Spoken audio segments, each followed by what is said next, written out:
Dan Fenglai felt his limbs turn cold as he felt an animal-like scream emerging from his throat. Ancestral God King was Celestial Venerable Zhu of the 10 Celestial Venerables, and these people were all disciples under him. He had countless disciples all across the world, but Ancestral God King didn't have the energy to teach every disciple. Thus, the one who taught all of these junior brothers and sisters was actually Dan Fenglai. They bore gratitude towards Dan Fenglai, who was their teacher, and they were also extremely respectful towards him. The sort of relationship they shared would be unimaginable to outsiders. Now that so many junior brothers and sisters of the Ancestral King Palace were murdered here, he felt a pain in his heart that was akin to having it cut by a knife. Yet, he still steeled his heart and suppressed his scream, swallowing it back into his stomach. Ancestral God King's gaze landed on him, and he spoke in a composed manner, saying, "Celestial Venerable Mu commits all sorts of evil. He took advantage of my absence in the palace and murdered over 200 of my disciples. My disciple Fenglai witnessed this personally." "Was this what happened, Fenglai?" Dan Fenglai bowed and replied numbly, "This is exactly what happened. I witnessed this personally." Ancestral God King nodded his head with satisfaction. He walked down from the abyss stage and pat him on the shoulder. "Things like the reform are extremely treasonous. You have also overheard some things about the Celestial River Divine Treasure, but your level of cultivation is already very high. I trust that you can recognize what is beneficial and what is detrimental, and that you won't act recklessly." Dan Fenglai agreed and replied without emotion, "Disciple understands. The reforms go against the ways of the ancestors, and it's extremely treasonous. I deeply despise and abhor such shameless acts and want nothing more than to eliminate everything associated with it." Ancestral God King brushed past him and said leisurely, "Celestial Venerable Mu, that brat, after causing trouble for God Emperor Lang Xian, he came to cause trouble for me. Which Celestial Venerable does he intend to cause trouble for next?" When this rascal came to the celestial heavens, many thought that he would die without a doubt. But who would have thought that he was actually becoming more and more lively? "Fenglai, go and settle these junior brothers and sisters. As for their families, reward them handsomely." "As you command." Dan Fenglai raised his head and watched him leave. He thought to himself, "My junior brothers and sisters died because of Celestial Venerable Mu. If he hadn't imparted his techniques and spoke about Tao, Master wouldn't have killed them. Celestial Venerable Mu, I have a deep grudge and great hatred towards you, and we cannot live under the same heaven." He dared not bear grudges against Ancestral God King, so his hatred could only be shifted onto Qin Mu. Celestial Venerable Mu, Celestial Venerable Hong is cultivating in seclusion. The Hong Celestial Palace is closed, and we won't receive any outsiders. Yun Chuxiu had brought Qin Mu and the others to the Hong Celestial Palace. The god guarding the palace entrance said apologetically, "Regarding Celestial Venerable coming down to pay a visit, when Celestial Venerable Hong comes out of seclusion, I will inform him about it, and he will definitely repay your visit. Celestial Venerable Mu, please return." Qin Mu and the others could only leave. When Yun Chuxiu brought them to Celestial Venerable Zhao's manor, they received a similar reply. When they came to Celestial Venerable Hua's Celestial Palace, the god guarding the entrance said, "There is abnormal activity in the Great Void, and Celestial Venerable Hua has led all of his disciples to travel about and search for the reason behind it. It's not known when they will return." At Celestial Venerable Su's place, a god said, "Celestial Venerable Su and Celestial Venerable Hua have both brought their disciples to travel about the Great Void. She isn't in the palace. Celestial Venerable Mu, please return." Yun Chuxiu sighed and questioned in bewilderment, "Could it be that all of the Celestial Venerables have run off?" Yun Jianli's gaze flickered and he smiled and said, "Why don't we go to Celestial Venerable Yan's and Celestial Venerable Chang's to take a look?" Yun Chuxiu glanced at him and smiled sweetly. "Brother, did you forget that these two Celestial Venerables are heavenly ladies, and they live in the chambers of concubines? How would we be able to meet them? Why don't we pay Celestial Venerable Hao a visit? Celestial Venerable Hao couldn't have also gone out, right?" Yun Jianli smiled but stayed silent as he thought to himself, "Which Celestial Venerable is she exactly?" Amongst the Celestial Venerables of the Celestial Heavens, other than Celestial Venerable Chang and Celestial Venerable Yan, Celestial Venerable Gong and Celestial Venerable Su are also female. However, these two Celestial Venerables are avoiding a meeting as well. I wonder which is Yun Chuxio's true form. Could it be possible that one of the sisters has become a man? Qinmu said. Let's not visit Celestial Venerable Hao. There's some conflict between us and we aren't on good terms. Even if we go, he will just chase me out the door. I heard that Tao Ancestor has returned to the Celestial Heavens. Let's go to the Celestial Heavens Tao sect instead and pay this old Taoist a visit. Yun Chuxio seemed to want the whole world to be thrown into chaos, but when Qinmu said that they should visit Tao Ancestor, she seemed to be a little less excitable. Qinmu's main goal was to pay Tao Ancestor a visit. It was just that he hadn't imagined that so much would happen in between. Them turning the Langxian Divine Palace and Ancestral King Palace upside down and having the other Celestial Venerables avoid meeting him. However, him going to the Celestial Heavens Tao sect to visit Tao Ancestor wouldn't seem as abrupt a gesture now. The Celestial Heavens Tao sect. The Tao sect seemed to not have expected that Qinmu would actually pay them a visit, such that the old Taoist and divine beast guarding the mountain gate had watched them approach in a daze. It was only when the group reached the gate that they regained their senses and hurriedly dashed off to the Tao sect to report their arrival. After a short period, an old Taoist led a group of Tao sect disciples to welcome them. He said in an apologetic tone, "Celestial Venerable has traveled here from afar, yet we didn't receive you properly, please pardon us." Qinmu looked at the old Taoist from top to bottom. This wasn't the Tao Ancestor that he had met in the Dragon Han era. However, from his voice alone, it seemed that he was that old Taoist who had entered the Guardian Pavilion with Celestial Venerable Hua. Celestial Venerable, this is the Tao Master of the Tao sect. Yun Jianli reminded him. Is Tao Ancestor around? Qinmu asked. The Celestial Heavens Tao Master hurriedly replied. Tao Ancestor returned to the Tao sect a few days ago and is currently in seclusion. Why doesn't Celestial Venerable come back another day? Qinmu smiled. No worries, I can wait for him to come out of seclusion. The Celestial Heavens Tao Master couldn't do anything else but invite him into the mountains. The Tao sect of the Celestial Heavens took up an extremely vast piece of land, and it was countless times more extravagant than Eternal Peace's Tao sect. The Tao sect resided in a celestial palace, the Jade Pure Celestial Palace. The Tao sect that Tao Master Lin Xian was in charge of, even though the Kunlun border was considered the Tao sect's territory, merely took over one of the mountains and a few scattered Taoist monasteries that didn't have much incense. In comparison, the Celestial Heavens Tao sect was extremely extravagant and luxurious. The palaces were grand and magnificent, and there were tens of thousands of buildings and pavilions. Here, the Taoists were also not dressed in plain Taoist robes. They wore opulent clothing from head to toe, and didn't have the restrained appearance of Taoists.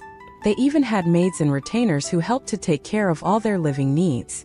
In actuality, those that entered the Celestial Heavens Tao sect weren't actually Taoists. Taoists were people who cultivated the Tao and had very few desires. The disciples of the Celestial Heavens Tao sect were actually only there to learn the techniques and algebra of the Tao sect, and they considered it a place for them to study the paths, skills, and divine arts. They were, however, not at all interested in the Tao sect's core teachings. They weren't real Taoists. They were the descendants of the powerful and nobility of the Celestial Heavens, who had sent them there to get good reputations. On the contrary, Eternal Peace's Tao sect still retained the actual core teachings of Tao Ancestor when he first formed the Tao sect, and they did all they could to follow it closely. Whether it was the previous old Tao Master or the present Tao Master Lin Xian, they did a good job passing on the teachings. Of course, in the Celestial Heavens Tao sect, there were still some Taoists dressed in Taoist robes who were sage-like. However, there weren't many of them. Qinmu had many sentiments since he first started his journey. There were real and fake monks, and similarly there were real Taoists and fake Taoists. If they merely wore a false appearance and didn't have actual internal self-cultivation, they would just be fooling others with their appearances. The true teachings of the Tao sect aren't within the Celestial Heavens. Qinmu looked at some youths who were dressed flamboyantly and thought to himself, no wonder Tao Ancestor doesn't come back to the Tao sect frequently. At this very moment, a Taoist ran over hurriedly and said something to the Celestial Heavens Tao Master in a low voice. The Tao Master of the Celestial Heavens nodded his head gently and smiled. Celestial Venerable, everyone, Tao Ancestor has come out of seclusion. Upon hearing that Celestial Venerable is here, he has ordered me to invite everyone over. Please follow me.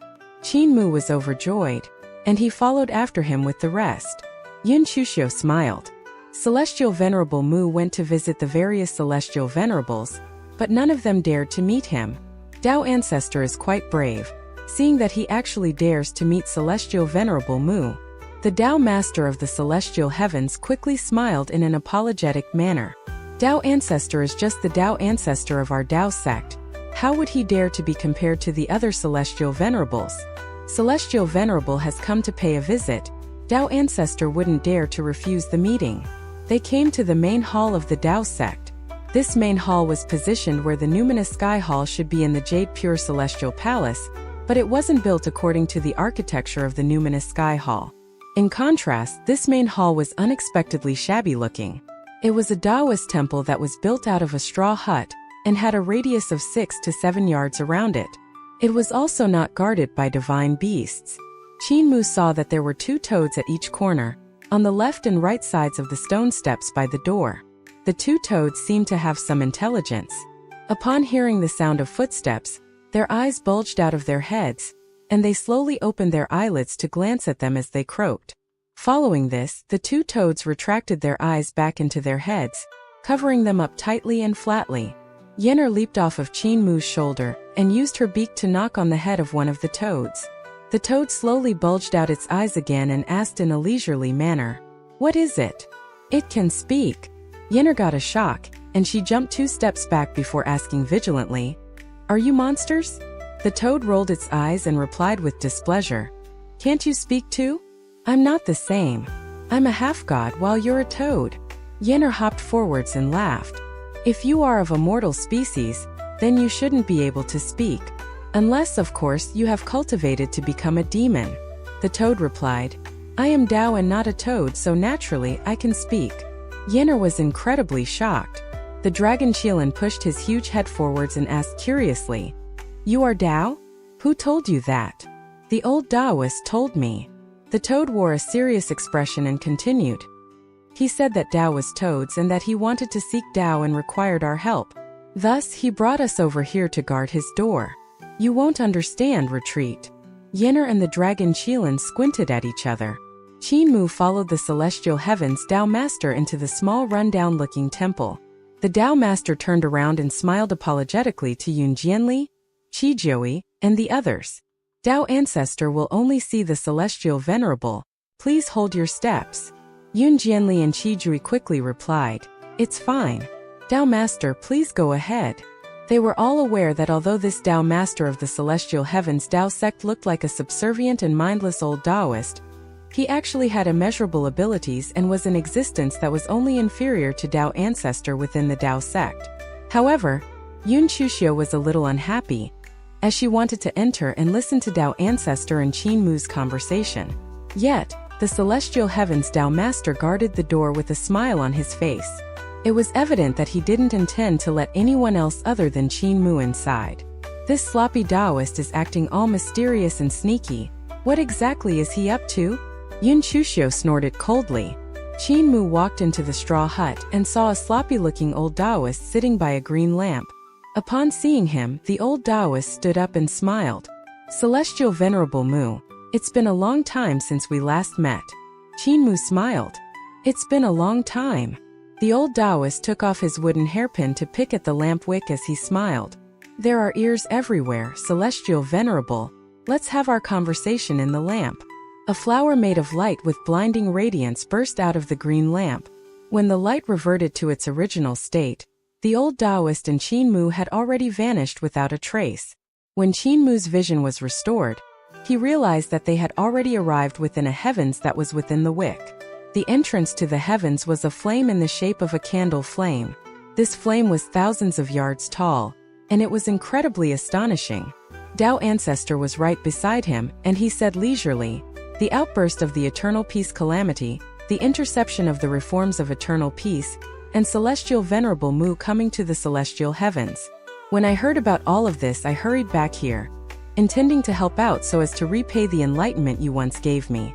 I didn't expect that Celestial Venerable would have such great abilities, and would actually be able to resolve the danger around you so easily. It's just that the actions of Celestial Venerable have caused disruptions to the peace of the heavens. Celestial Venerable, you have caused chaos within the celestial heavens. Are you aware of how many people and how many gods and devils in the celestial heavens will die because of your actions? Qin Mu laughed coldly. Tao Ancestor is benevolent. Do you know how many people died during the calamity of eternal peace? Less than 1 in 10 survived. Billions of human lives became ash and smoke just like that. Has Tao Ancestor ever felt any sympathy for them? Tao Ancestor sighed. I was also helpless to do anything during the outburst of the calamity of eternal peace. Qin Mu replied. The Tao sect advocates inaction, however, with the affairs of the world today. Inaction will result in deaths. You were unable to save the lives of this world. Yet you still wish to criticize me for creating chaos in the celestial heavens and causing the deaths of some disciples of a few celestial venerables. I wouldn't dare, Tao Ancestor said. It's just that flowers, grass, trees, and wood are all lives. Foolish. Hypocrite. Qin Mu shook his head. Tao Ancestor, you helped the celestial heavens research the ancient gods' great Tao divine arts. Do you know how many are dead because of you? You are also guilty in regard to the innumerous deaths during the eternal peace calamity. Are these human lives inferior to the flowers, grass, trees, and wood that you speak of? I have merely caused trouble for the Langxian Divine Palace and the Ancestral King Palace, and you're already holding me accountable. Who will hold you accountable? You say that the Tao is a toad, but toads don't understand Tao. People do. Not only do people understand Tao, but they can also create Tao. Tao Ancestor, you are blinded in your pursuit of Tao. You wish to achieve Tao, but it cannot be done through studying and asking about Tao. Instead, you have to create a Tao that belongs to you. One who can create Tao, only then is it the real Tao. He yelled out. To ask for Tao from Tao, you might as well ask for Tao from the people. Tao Ancestor felt a tremble in his head, and he replied solemnly. Back then, I was enlightened by Celestial Venerable, and today, I have once again been enlightened by Celestial Venerable. I have benefited from your advice. Tao is toads. This single sentence encapsulated Tao Ancestor's desire to seek Tao.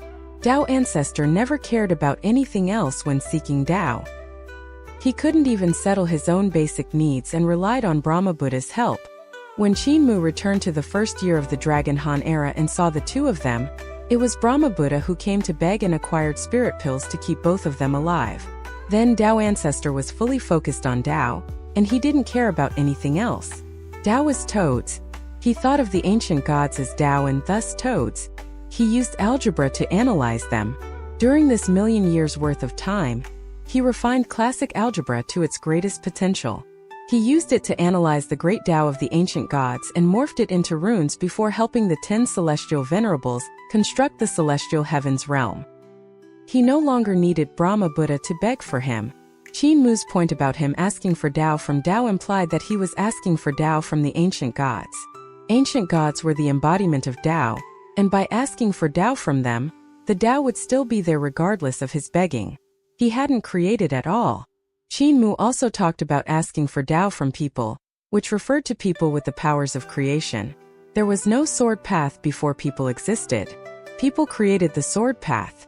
The same could be said about the path of painting and calligraphy, spirit embryo, and cultivation techniques. Cultivation techniques, regardless of divine treasure or celestial palace, were created by people and not found on ancient gods or toads. Tao Ancestor's intense research of Tao during these past few years made him unable to break free of his learning, which also made him inferior compared to the 10 celestial venerables. However, he must have realized his own limits, which was why he told the two toads to guard the door themselves. There wasn't necessarily a direct correlation between age, intelligence, and wisdom. Intelligence and wisdom depended on nature and nurture equally, and nurture depended on the environment. Qin Mu was born from eternal peace and witnessed its reform. Thus, he became its leader and witnessed the process of change of the great Tao of heaven and earth, from its reform to the changes in its paths and skills. He dared not say that his experiences superseded those of Tao Ancestor, but in some aspects, his opinion was superior. I have heard that Mistress Yunxiao went to the Jade Pool and saw Celestial Venerable Mu. I assume that you're here for Celestial Venerable Yun's case. Dao Ancestor retrieved a wooden case and said, I have been guarding this case for thousands of years. Now I can finally shed this burden. Qin Mu took the case and asked, You also don't know what's inside of it? Dao Ancestor shook his head and replied, It's an object meant for you from Celestial Venerable Yun. How could I open it? There were 2 cases from Celestial Venerable Yun. One for you and one for Celestial Venerable Qin. I have already passed him his case. Celestial Venerable Yun left a case for Founding Emperor? Mistress Yunxiao didn't tell me that.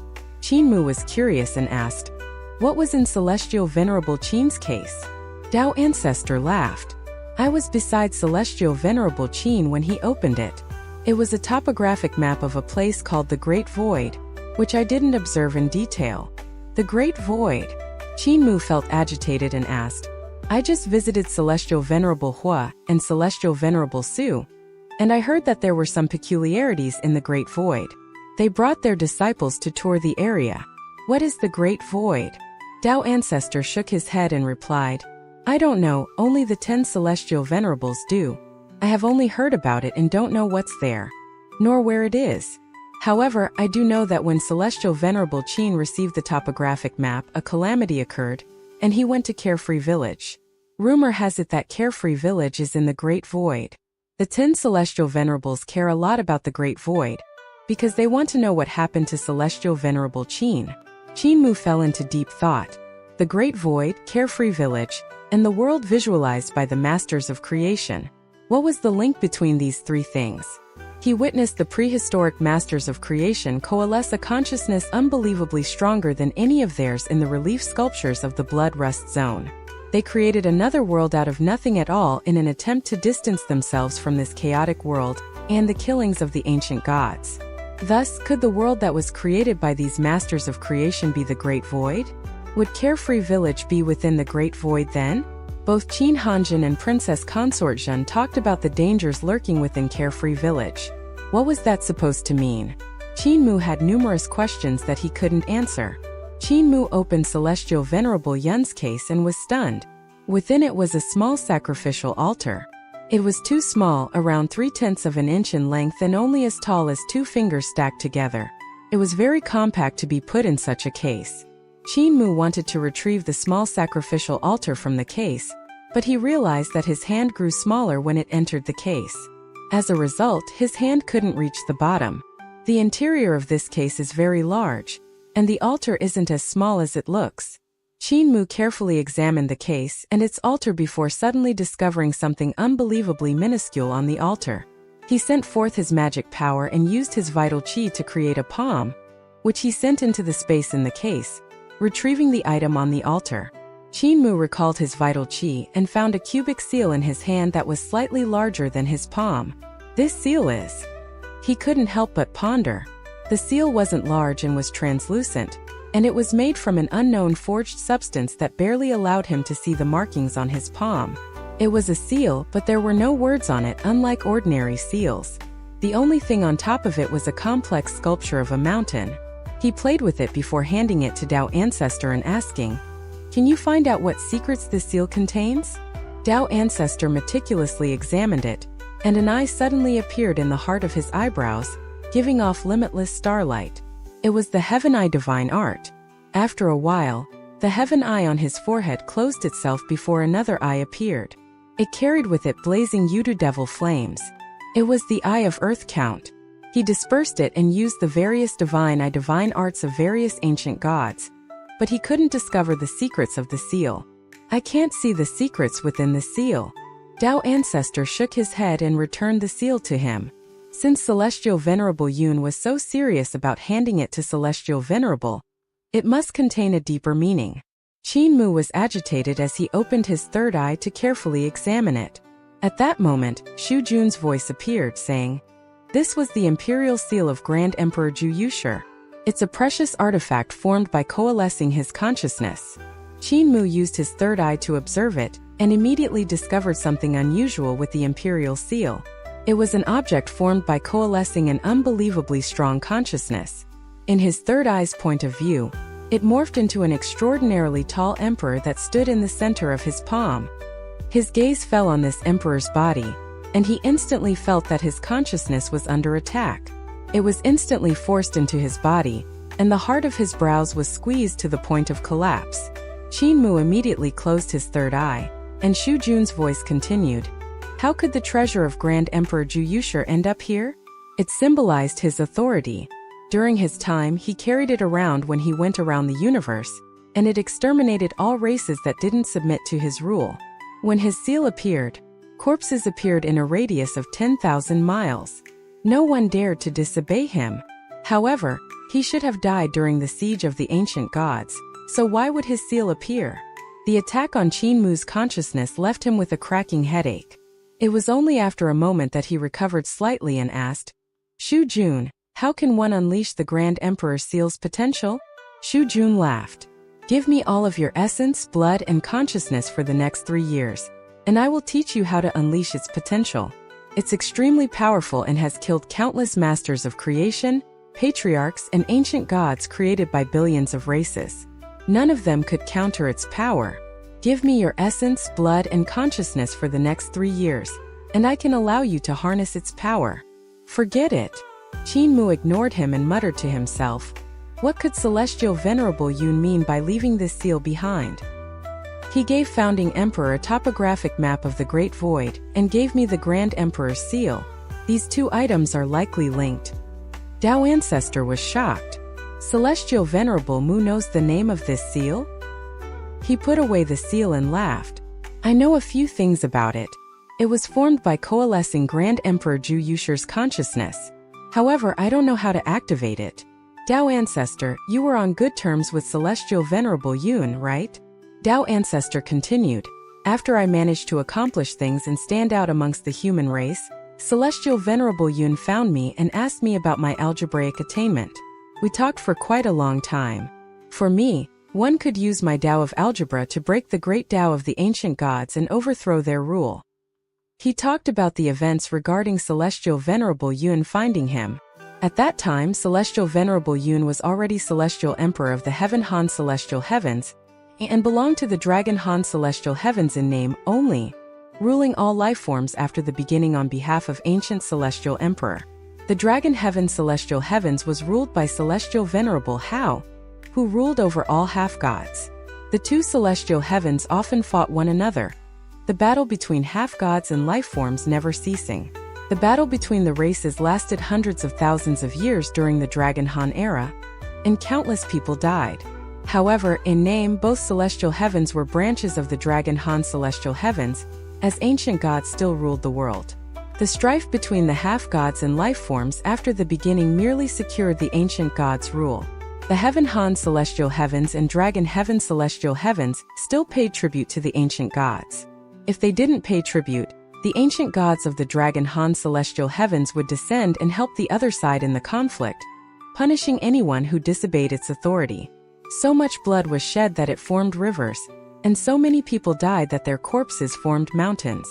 It was under those conditions that Celestial Venerable Yun found the slightly famous Dao Ancestor, and invited him to join the Heaven Alliance. Then, he attempted to analyze all of the great Daos with algebra. He was well versed in all kinds of divine arts. It was just that his power was not great and that he hadn't learned many divine arts. During those trying times, there were as many talents as stars in the universe. There were also many strong warriors. Dao Ancestor and Brahma Buddha weren't remarkable then. When Celestial Venerable Yun told Dao Ancestor that his algebra could break down the ancient gods' great Dao and completely overthrow their rule, ending the suffering in the world, Dao Ancestor was shocked and didn't believe him. Then Dao Ancestor had already split with Brahma Buddha. Both of them lived their own lives and had their own disciples. Yet, Celestial Venerable Yun made him believe that it could be performed and that ordinary people, too, could understand the spring of the ancient god's power and even attain it. Thus, Dao Ancestor carried out Celestial Venerable Yun's plan, and broke down the great Dao of the ancient gods without stopping for hundreds of thousands of years. And today, he had drawn the foundations of the ancient gods' great Dao. However, I also observed changes in the world's affairs, and today's ancient gods aren't the threat faced by heaven and earth. Dao Ancestor was in a daze before suddenly saying, "The Heaven Alliance has replaced the ancient gods as the threat faced by the world. I am a mere researcher that doesn't question worldly affairs, and was thus unprepared and disturbed by this situation. Thus, when I learned that Celestial Venerable Mu was visiting me at Clear Sky Heaven, I took the risk and sent Celestial Venerable to the Guardian Pavilion with the intention of imparting the ancient god's great Tao to Celestial Venerable to make some changes." Qin Mu thanked him and asked, "Why would Tao Ancestor impart the Guardian Pavilion's ancient god's great Tao to the ancient Celestial Emperor?" Tao Ancestor hesitated before saying, "This was Celestial Venerable Yun's idea too." Qin Mu was stunned. During the last periods of that era, Celestial Venerable Yun seemed to know he wouldn't be able to live long enough. Thus, he told me that the Heaven Alliance had gone haywire and needed an enemy. He observed that amongst those inside the Alliance, one of them could be the ancient Celestial Emperor and wanted me to get close to him. Tao Ancestor said, "He couldn't solve the Heaven Alliance's problems and could only do this to fracture it and prevent it from becoming too big. Unfortunately, it still became what he feared. The aim behind the formation of the Heaven Alliance was to overthrow the rule of the ancient gods, to overthrow heaven, which referred to the ancient gods during the Dragon Han era. Back then, as the leader of the Heaven Alliance, Celestial Venerable Yun had to unite all forces, regardless of whether they were half-gods or life forms after the beginning. As long as they had the same will to overthrow the ancient gods, they could join the Heaven Alliance. By the time they eliminated the ancient Celestial Emperor, the power of the Heaven Alliance had increased greatly, and finally one day, Celestial Venerable Yun realized that when they overthrew heaven, they also became heaven. However, by that time, he was already helpless to turn the present Heaven Alliance around, and he became an obstacle to the Heaven Alliance in their pursuit to rule over the world. He was aware that his death was definite, and thus, for the future, he created a plan that would be carried out by Tao Ancestor on his behalf. Celestial Venerable Yun was trying to make use of the ancient Celestial Emperor to divide the Heaven Alliance.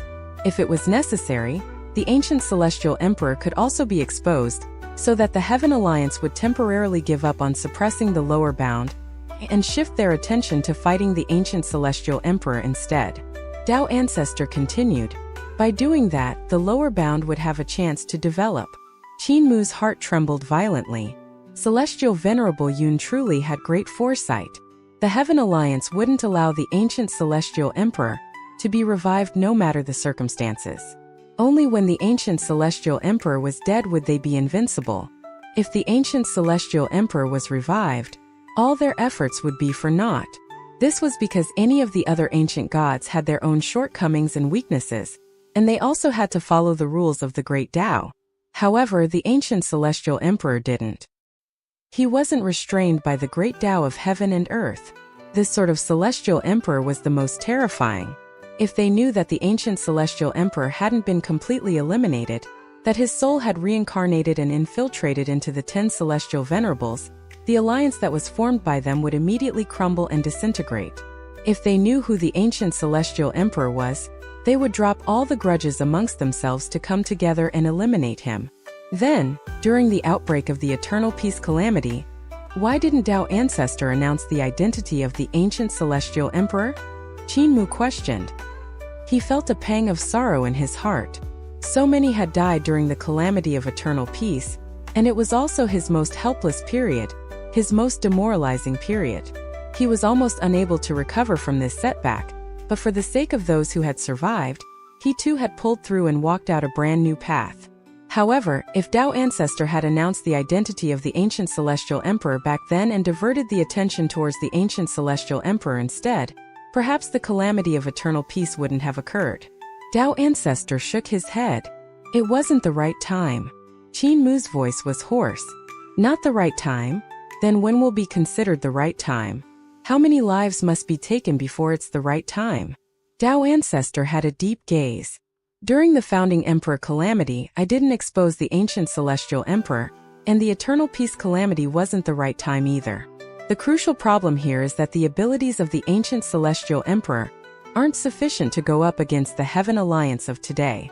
To pit him alone against the other 9, he wouldn't be able to withstand it.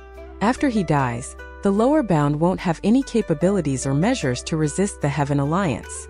The life forms after the beginning need to have sufficient abilities to go against the Heaven Alliance, and the ancient Celestial Emperor must also have sufficient abilities to tear the Heaven Alliance apart.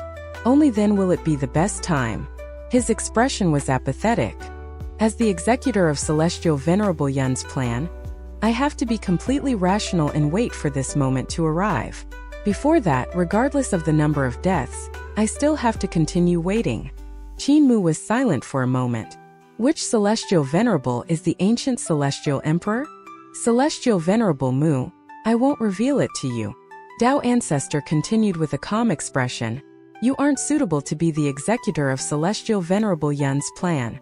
You are too rash, and you tend to reveal your aces in a moment of spite. But I will not. I am able to ignore the deaths of billions. You are a Celestial Venerable who is held in high esteem by many. Celestial Venerable, you don't have to carry this foul reputation and these sins.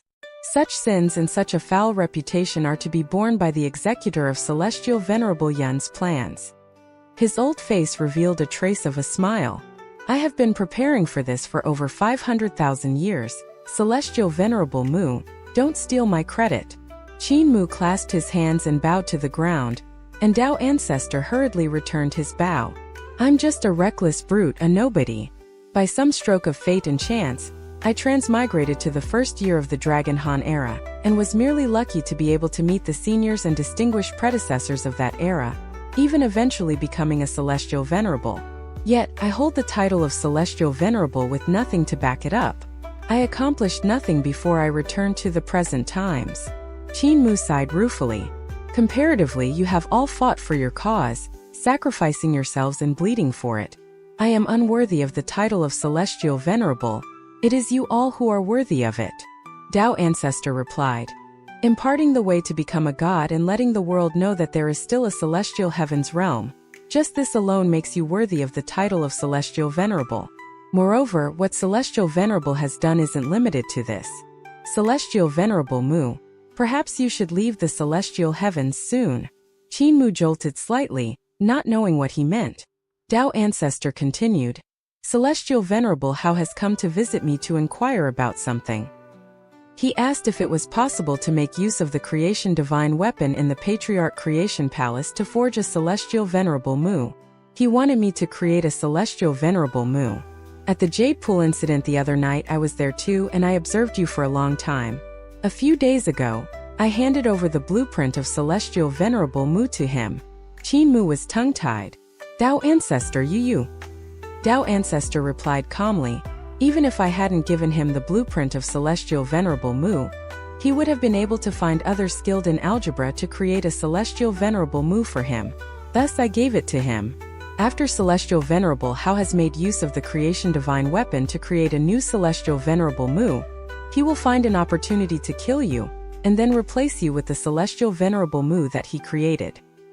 He will be able to get his revenge and make use of your prestige to do many things. Qin Mu's eyes widened, and he let out a shallow breath. Dao Ancestor continued. To deal with you, the Celestial Heavens is full of such tricks. Celestial Venerable How looks to be reckless, but he's actually very scheming. At the Jade Pool incident that night, he was also there. Yet his goal wasn't to kill you but merely to make a show of it to see how many people in the Celestial Heavens were against him. He has already achieved his goal. I have also recorded data of your corporeal body to create an obedient Celestial Venerable Mu. Qin Mu felt his heart tremble. The Celestial Venerable How that Dao Ancestor spoke of, and the Celestial Venerable How in the impression of others seemed to be two different people. Thus, it's time for you to leave the Celestial Heavens. Dao Ancestor said. I can send you back to the lower bound. Qin Mu composed himself and shook his head. The Celestial Heavens have yet to be thrown into great disorder, so how can I return? If I suddenly vanish after coming to your place, anyone who is bright enough will be able to tell that it was you who sent me away. I cannot implicate you. He smiled. It's also not that easy for Celestial Venerable How to kill me. I still have something I would like to consult Dao Ancestor on. Does Dao Ancestor know how to get to the Great Void? Dao Ancestor shook his head. Don't cause any trouble. You should still hurry and leave the Celestial Heavens. Yenner and the dragon Qilin were currently outside the small temple, and conversing with those two toads. The two toads were lazy in nature, and they spoke to them with their eyes buried within their heads flatly. It was only when Yenner took out spirit pills to tempt them that their eyes bulged out from their heads. These two toads would definitely taste good. Qijui laughed. Suddenly, the two toads bulged their eyes out and glanced at him. Qijui felt as though he had fallen into an icy pit, and all sights vanished before his eyes, leaving only 4 massive eyes surrounding him. Qinmu walked out of the temple and gave Qijui, who had stiffened up, a puzzled look. Only then did the apparition before Qijui's eyes disappear. He couldn't help but shudder, and there was a shred of fear in his eyes. The abilities of these two toads were far superior to his. The Tao Master of the Celestial Heavens escorted them out of the Jade Pure Celestial Palace. Qinmu was silent for a while before he said to Yun Chuxiu, "I heard that there's a Patriarch Creation Palace in the Celestial Heavens and that there's a Creation Divine Weapon there. Can good little sister bring me there to take a look?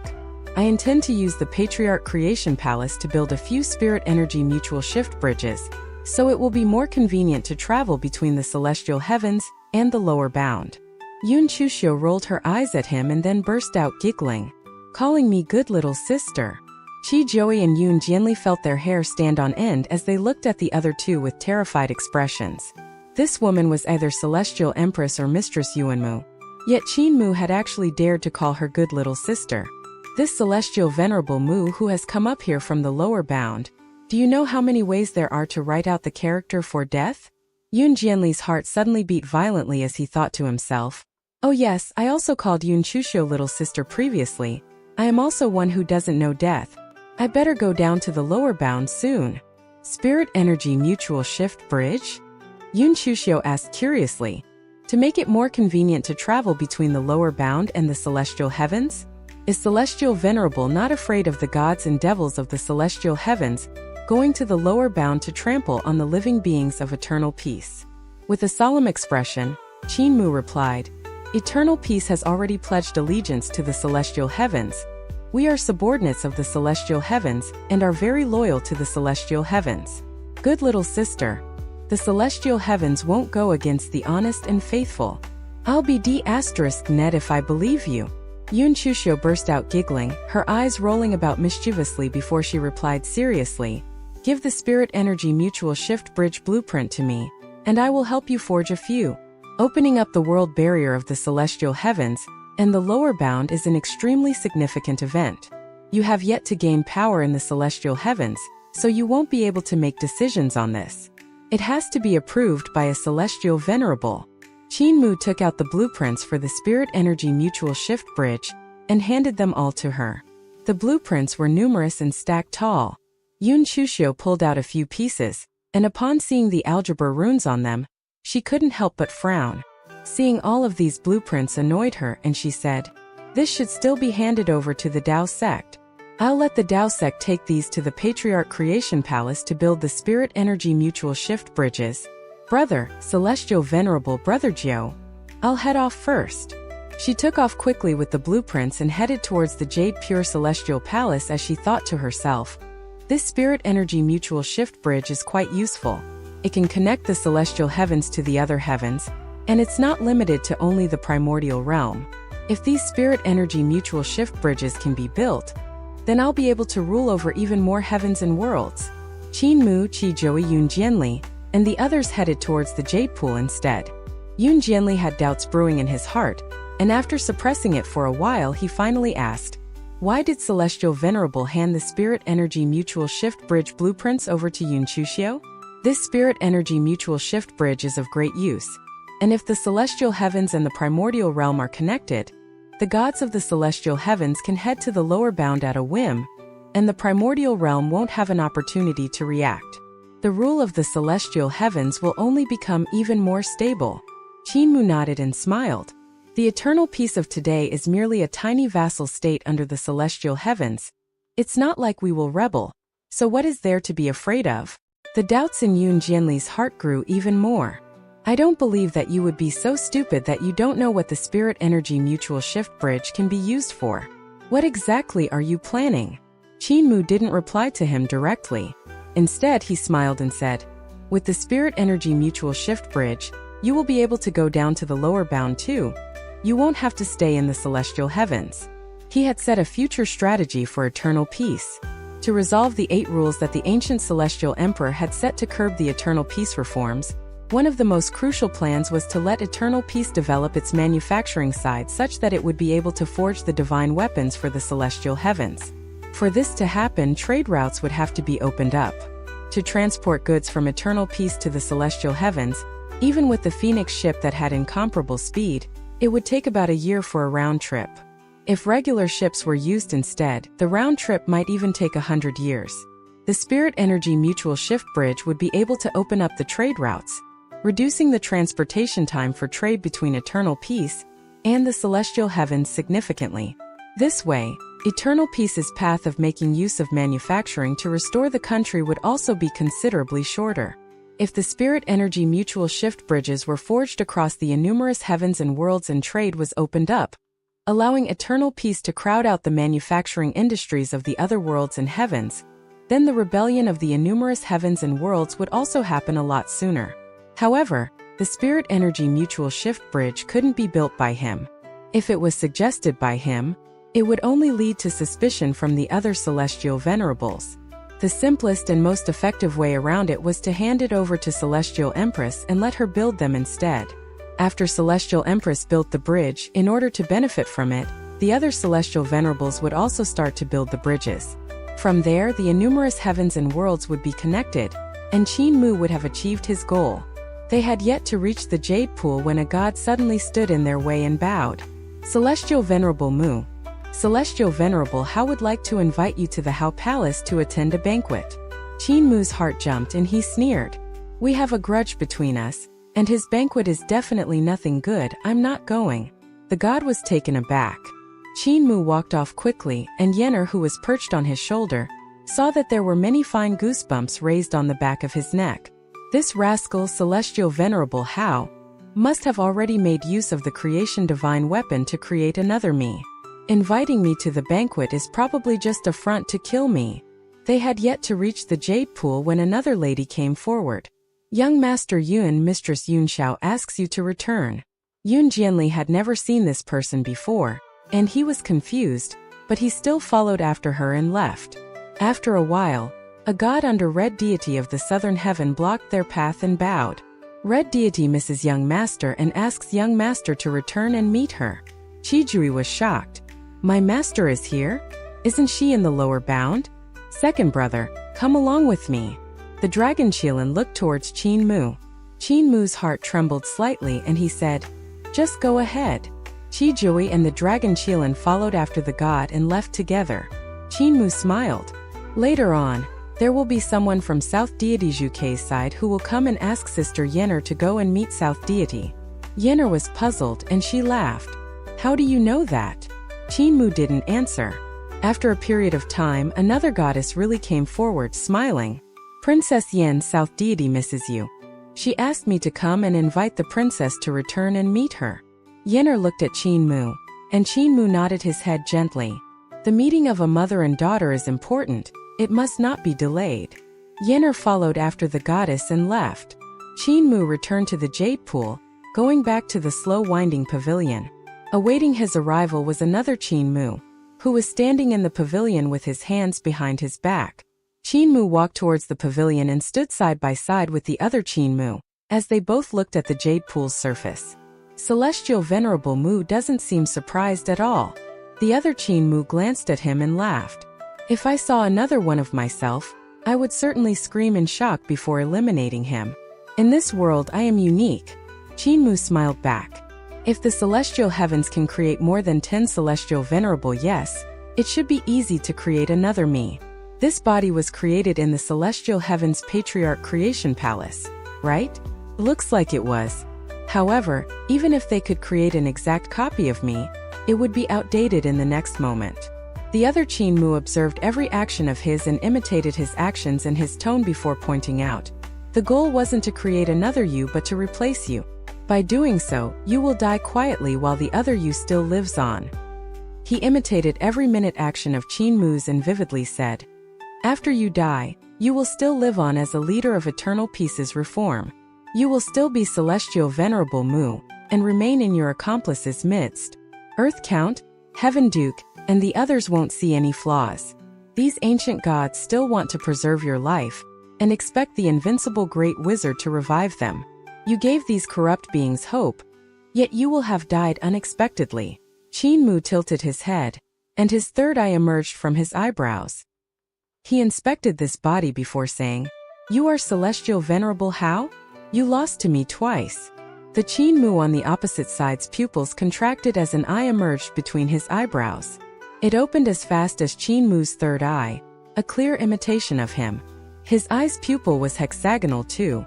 It was clear that when Tao Ancestor examined Qin Mu, he did it in a detailed fashion and ensured that every detail would be identical. From the clothes and accessories to the location and number of every hair, it was all exact. This was how serious a man Tao Ancestor was. The first time was during the first year of the Dragon Han era. In fact, it was at this exact location. Qin Mu was excited as he recalled the past. You were beaten to the point of becoming a dog that lost its family. You ran for your life as those under you tried to stop me and prevent me from killing you with their lives, but I killed them like one would chickens. Their blood and yours dyed the jade pool red, and your mother, Mistress Yuanmu, had to project herself here to save you. However, in front of her I still beat you until you were a dead dog. How long did it take you to recuperate? The opposite Qin Mu replied. Medicine was undeveloped then. Celestial Emperor hired famous doctors to save me, but they were unable to do so. Nobody could heal your sword will and the sword wounds you inflicted. I laid in bed for more than 100 years, unable to eat or drink, relying on others to feed me. I couldn't control my urination or defecation, and could only do those things with the help of palace maids. During those years I wanted to die more than once. I even prayed for others to kill me more than once. Qin Mu smiled. This was my reward for you. You laid in bed for around 100 years. Yet Celestial Venerable, you laid in his bed for more than 1,000,000 years. Afterwards I slowly recuperated and was able to walk. It was then that I realized that my physical injuries had healed a long time ago. What didn't recover was my Tao heart. The opposite Qin Mu's pupils contracted as the divine light in his eyes grew denser. After retracting his divine light, he plainly said, "The injury to my Tao heart took longer to heal. Within the 1,000 years after that, I would always see your sword going through my body and your fist colliding with my body and crushing my bones and tendons whenever I closed my eyes." Qin Mu apologetically said, "I should have killed you then so you wouldn't be tortured like this." The opposite Qin Mu coldly said, "It took me 1,000 years to emerge from your shadow, but after that I knew that I was no longer the old me.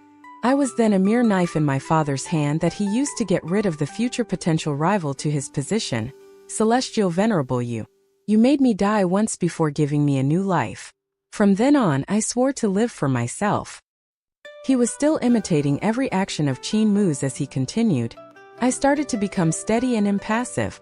I was an unremarkable prince amongst the other princes. After all, I was a failure, someone beaten by Celestial Venerable Mu as if I were a dead dog. Yet, the more I became like that, the more chances I got to prove myself. My father valued me more as a result. I helped him scheme to get rid of the crown prince and killed him. He was the son of Celestial Empress, and he had humiliated me before, taunting the fact that I was an illegitimate son and someone beaten badly by Celestial Venerable Mu. Thus, I gave him the name of Xiaowuqi to shame him so he would be tortured in Yudu even after his death. Qin Mu saw the opposite Qin Mu smile as brightly as him. However, beneath this brightness were dense feelings of hatred, as well as satisfaction at avenging himself. After Xiaowuqi died, the princes with authority weren't my opponents. Some died while some became injured. Some even had their Tao hearts collapse because of me. The other Qin Mu chuckled. My father felt that Celestial Venerable Yun and Celestial Venerable Ling were still a threat to the celestial heavens, so he planned on supporting a trusted aide against them to restrain them. Thus he chose me. He could only choose me then.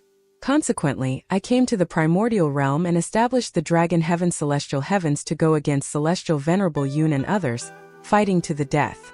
However, I also established my own entourage, who allowed me to seek my cause.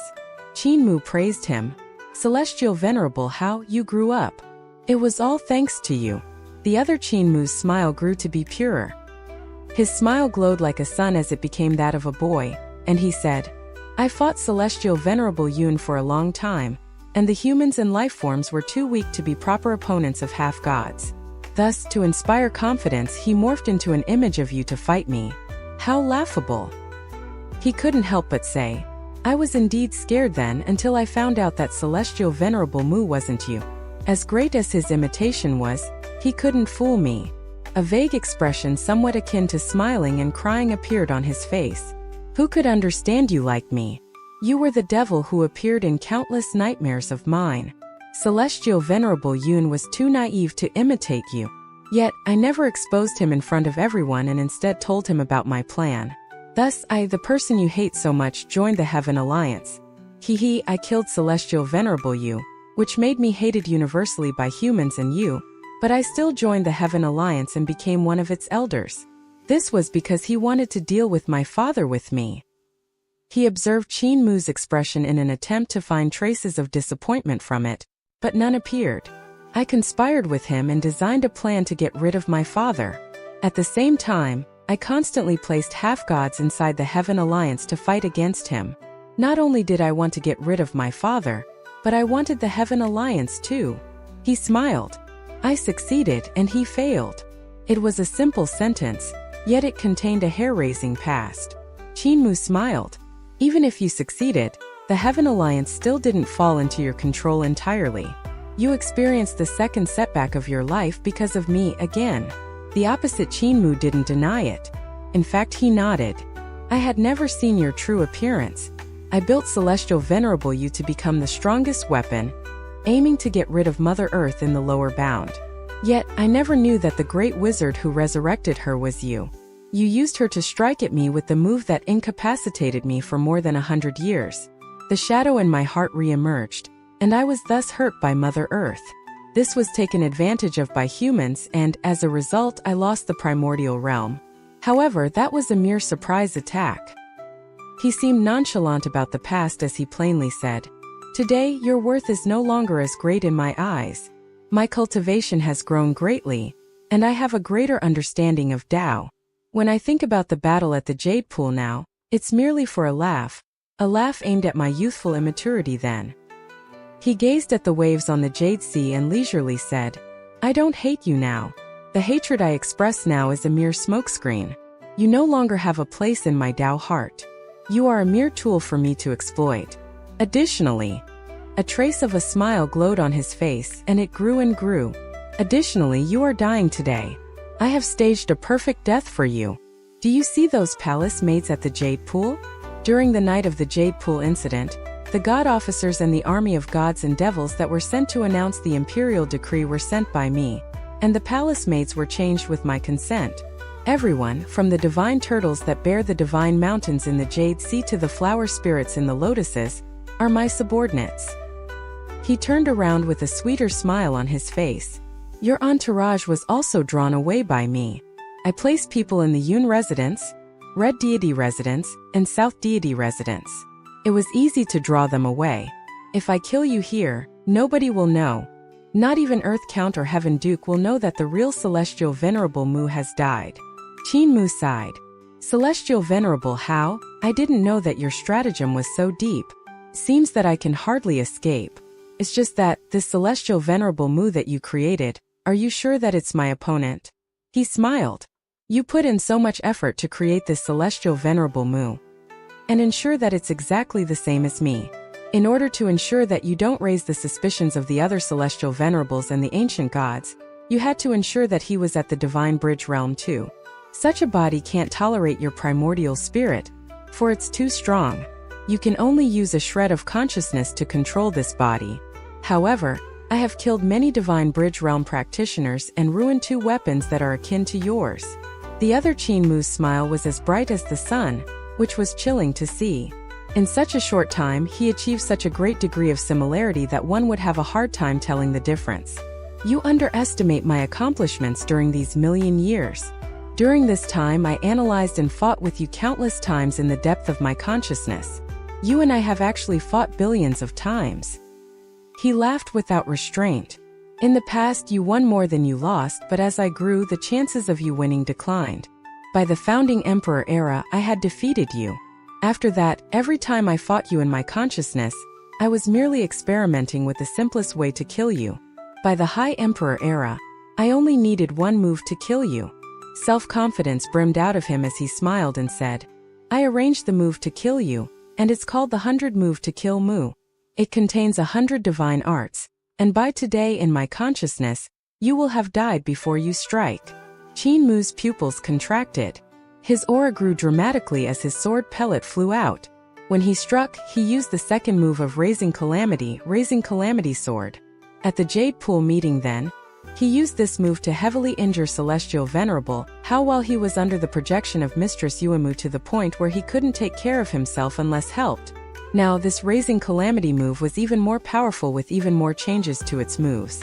Raising Calamity was a sword path but also a basic sword skill known as the 19th sword form, which could be combined with any other sword skills. There were nearly infinite amounts of changes. Unexpectedly, before the potential of Qin Mu's sword was unleashed, the attack of the other Qin Mu arrived. The sword stabbed out as the light broke the Raising Calamity sword, which tapped on the heart of Qin Mu's eyebrows. Nothing changed on Qin Mu's brows, yet the back of his brain exploded. An expression of disbelief appeared on his face as his body shook and fell to the ground. His two legs tangled together, and after some body spasms, he was no longer breathing. The other Qin Mu slowly retracted his finger and said plainly, killing you was that simple. It only took one finger. How lonely. He looked at the peaceful Jade Sea and on it, Qin Mu walked towards him. The other Qin Mu stood in the pavilion with his hands behind him as he awaited his arrival. He watched Qin Mu approach him until he was beside him, looking out at the sea. Celestial Venerable Mu doesn't seem surprised at all. He glanced at Qin Mu and laughed. If I saw another one of myself. He frowned slightly, feeling that something was wrong. In the real world, Qin Mu sat behind him and poured a cup of tea for himself. He raised the cup to his mouth and commented, it's not a bad move. I would hardly be able to defend against it unless I used my life to take yours. Celestial Venerable Hao has certainly grown. This is the 26th time that Celestial Venerable Hao has killed me. Qin Mu quietly drank his tea, though it became slightly too plain for him. He put his cup down and said, you didn't repeat a single divine art in the 26 times that you killed me. Very impressive. I have been very busy since I came to the celestial heavens. I wonder what good teas there are here? Since the celestial heavens is where the powerful and nobility congregate, the tea here should be better than in the lower bound, right? An idea formed in his heart. He wanted to buy some tea leaves and take them down to the lower bound, gifting them to his friends. At this moment, Celestial Venerable Hao killed him again in his illusion. It's just, what's the currency in the celestial heavens? I certainly can't buy anything with the great abundance coin of the eternal peace. Qin Mu couldn't help but miss Hu Linger and Si Yunxiang. If they were here, he wouldn't have to fret over money. After a while, Celestial Empress will be able to establish the Spirit Energy Mutual Shift Bridge and open access between the primordial realm and the celestial heavens. By then I'll be rich. He closed his eyes to meditate. I have died 51 times at the hands of Celestial Venerable Hao, who used 51 different divine arts to kill me. How impressive. I didn't think that my divine arts and techniques contained so many flaws. His admiration for him grew naturally. As the saying goes, the onlooker sees clear. One could hardly see their own weaknesses and flaws clearly. For people as proud as Qin Mu, their techniques and divine arts were perfect in their eyes and contained no flaws. However, for the onlooker, many flaws usually still existed. Celestial Venerable Hao was a Celestial Venerable after all. He was the second person to open a divine treasure, with the first being Celestial Venerable Yu. After all these years of research, he created the 100 moves to kill Mu, which proved Qin Mu's techniques and divine arts contained at least 100 flaws. Having someone like him to help perfect one's techniques and divine arts was surely fortunate. In Celestial Venerable Hao's world, Qin Mu died again and again. Strangely, after he killed Qin Mu, he would return to the beginning every time. The beginning was him standing at the pavilion, facing the sea as Qin Mu walked towards him and stood beside him. Every time his first sentence was the same. Celestial Venerable Mu doesn't seem surprised at all. Yet, as Celestial Venerable Hao grew more and more shocked, he also grew to be more and more confused. This scene gave him a surprisingly familiar feeling, which only grew. It was as if he had experienced it before more than once. Ever since obtaining the Grand Primordium Origin Stone, Qin Mu's consciousness grew stronger and stronger. Before he arrived at the celestial heavens, his consciousness was already strong, as seen by how he was able to find the flaw in Left Assistant Minister Yan Shaoqing's consciousness technique. This caused Yan Shaoqing, the #1 consciousness practitioner, to be stuck in a cycle of illusion, unable to differentiate reality from illusion. Now, his consciousness was several times stronger. With the Master of Creation's Supreme Palace Enclosure Higher Knowledge, the Grand Primordium Origin Stone, and the 3 Primordial Spirit Undying God Consciousness, his improvement was immense. This time, not only did he use a consciousness divine art, but he also used an immature unchanging divine art that turned the small pavilion into an unchanging space. Celestial Venerable Hao went through the cycle again and again in this unchanging space. On top of the unchanging space, Qin Mu also used Brahma Buddha's Boundless Calamity Sutra. Instead of using it to put himself in a dream to shape a dream world, he used it to put Celestial Venerable Hao's Qin Mu clone in a dream world, unable to escape. This dream would repeat again and again in the unchanging space as it washed away his memory and put him back at the beginning. It's the 81st time already. Qin Mu removed the tea and washed the tea set beside the jade sea under the pavilion. He leisurely thought, I have already died at Celestial Venerable Hao's hands 81 times. Each time it was a perfect kill and each time my death was a unique one. He definitely figured out my Raising Calamity Sword, Opening Calamity Sword, and other divine arts. This fellow is too powerful. Now there are only 19 ways left to die. Suddenly he frowned. There was a wave that went through the space in the pavilion. Celestial Venerable Hao had discovered that something was wrong. The unchanging divine art that I comprehended from the Peachwood hairpin and the ghost ship is still too shallow. It's easy to trap him, but my divine art still isn't as perfect as Celestial Venerable Ling's. Qin Mu realized something. The flaw got bigger and bigger with each round, and after the 81st round, the shred of consciousness that Celestial Venerable Hao hid within the clone saw the flaw. In the unchanging space, Celestial Venerable Hao killed Qin Mu, and Qin Mu laid on the ground with all of his bones shattered as he took in his last breath. Celestial Venerable Hao stared at this body as the doubts that colored his eyes grew thicker and thicker. At that moment, everything returned to its original state. The memory in the clone of Qin Mu was also washed away as everything returned to the beginning.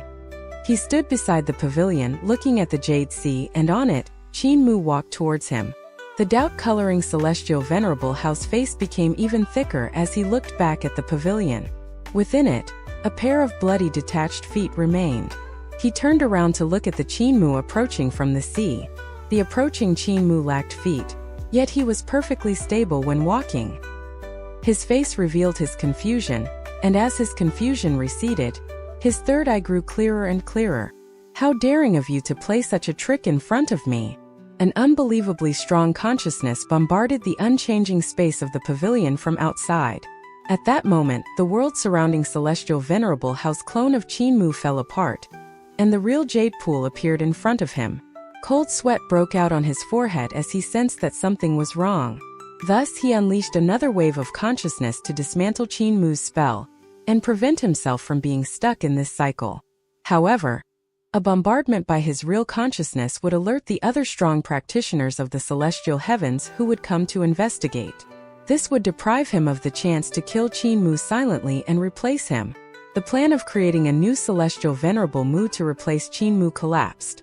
His opponents in the celestial heavens wouldn't give him a second chance. Celestial Venerable Hao was furious as the Qin Mu at the pavilion suddenly turned around. Seeing Qin Mu standing outside the pavilion, he looked at himself with a vague smile.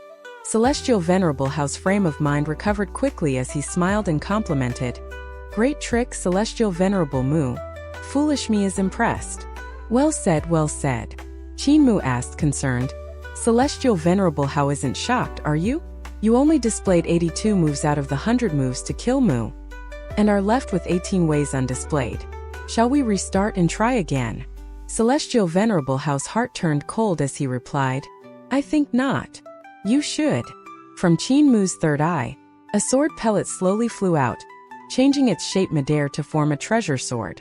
Qin Mu smiled and said, Since you can't leave and are destined to die here, why not display the other 18 divine arts used to kill me? This time, I won't use my consciousness divine art to give you a chance.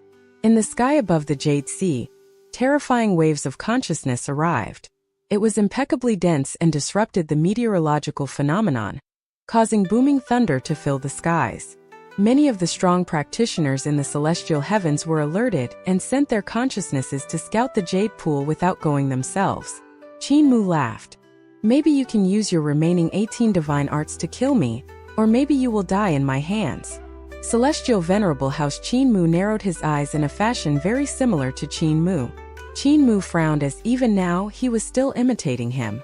What if, instead of using the remaining 18 divine arts, I use the 82 divine arts that I've already used? Celestial Venerable Hao joked with him. Qin Mu smiled. You can try. Celestial Venerable Hao's Qin Mu clone suddenly moved as the power contained in the first strike of the 100 moves to kill Mu was unleashed. His finger approached Qin Mu. This strike was aimed at the flaws in Qin Mu's technique. Although there were thousands of variations to Qin Mu's sword moves, there would always be a flaw when he used this technique, which he would be able to flit through instantly like passing through a crack. His finger skill was aimed at Qin Mu's flaw, which allowed him to kill Qin Mu with one finger in the illusion. Now the scene from the illusion replayed itself.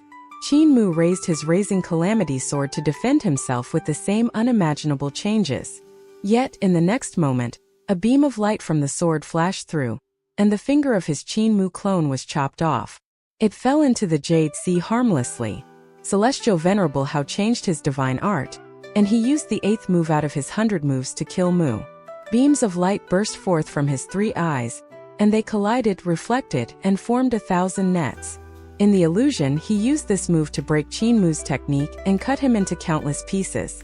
Yet, as 3 sword lights flashed, the 3 eyes of his clone of Qin Mu were stabbed blind. A loud roar came from Celestial Venerable Hao as his muscles bulged to unleash his big fist skill, which carried enough strength to pluck out mountains. In the illusion, he used this divine art to beat Qin Mu into a living pulp. Suddenly, his wrists hurt as both of his arms had their wrists cut off. This is the way to break the second move of your 100 moves to kill Mu. Qin Mu's sword followed him as sword light surrounded and flew around Celestial Venerable Hao, who was rooted to the ground. The beam of sword light rang out, and the sword went into his body in the next moment before emerging from his back, like light and electricity. This is the way to break the 3rd move, the 4th move, the 5th move, the 6th move. In the small pavilion, countless sword lights flew in all directions, and in a split second, Celestial Venerable Hao's Qin Mu clone was covered in blood and injuries. Qin Mu had avoided his vital organs time and time again in order not to kill him immediately.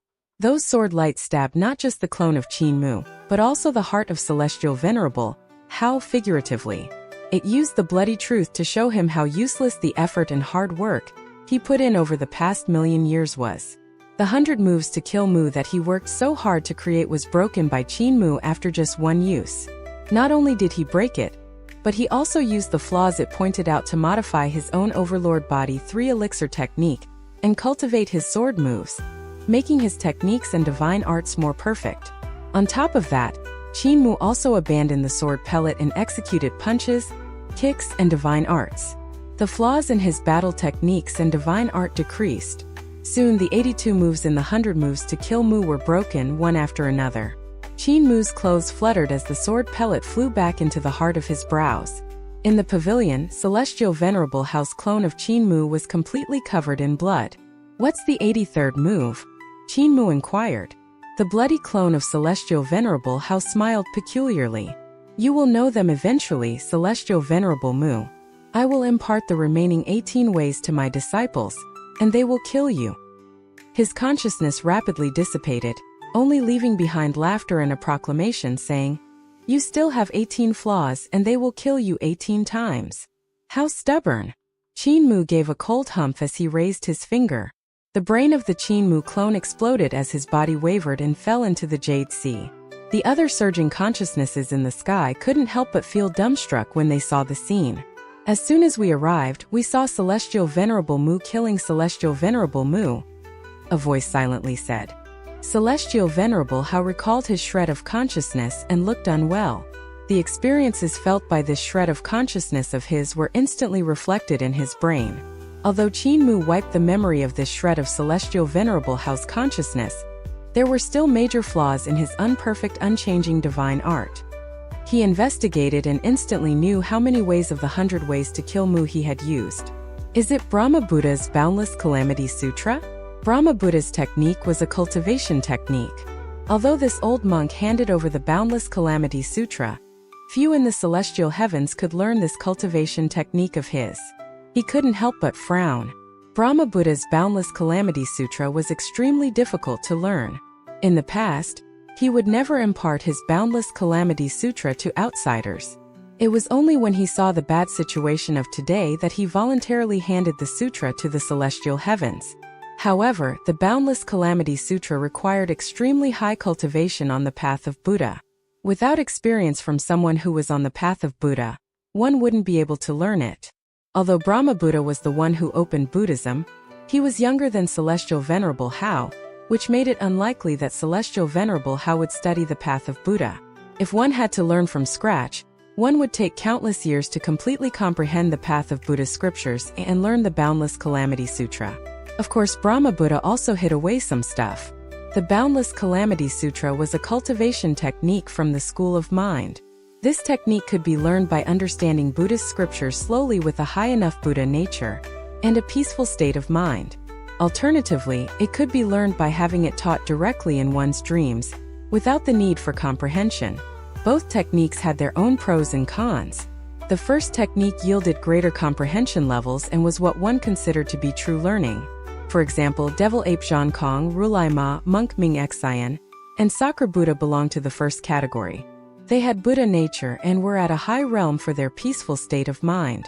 Qin Mu belonged to the second category, where Brahma Buddha taught the technique via dreams, kind of like passing down knowledge. One didn't require comprehension before use.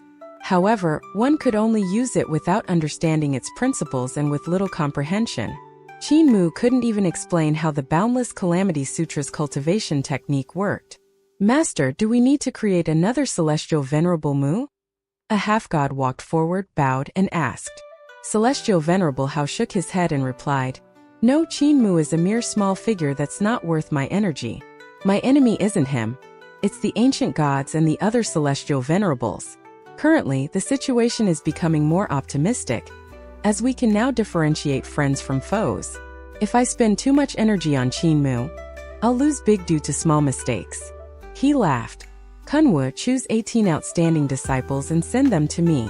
I will impart to them 18 ways to kill Mu, so that they can find the opportunity to kill Qin Mu. The half-god Kunwu nodded and asked, What realm should these disciples be in? Celestial Venerable Hao replied, There's no need for them to be in too high a realm, just those in the true God realm will be fine. There weren't any disciples in a higher realm in Hao Palace anyway.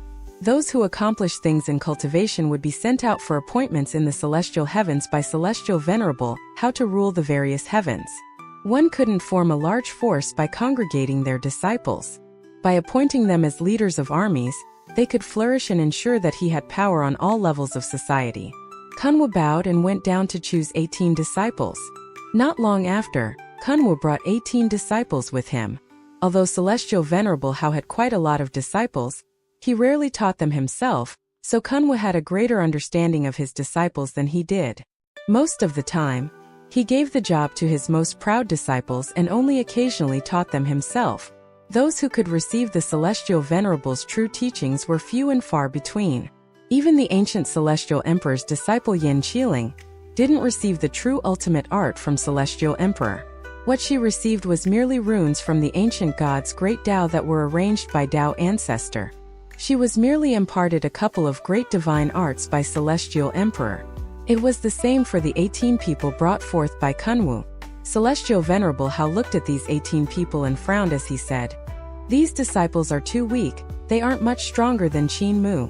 Kunwu hurriedly replied, I imparted the Emperor's throne techniques to them according to your teachings so that they could comprehend it themselves. The 28 Emperor's throne techniques that you imparted to me have been learned by them. As for their degree of comprehension and understanding, it's up to their individual qualities and comprehension capabilities. Celestial Venerable Hao had an idea and said, Answer me yourselves. How many Emperor's throne techniques did you lot comprehend and merge by yourselves? A lady approached him and bowed.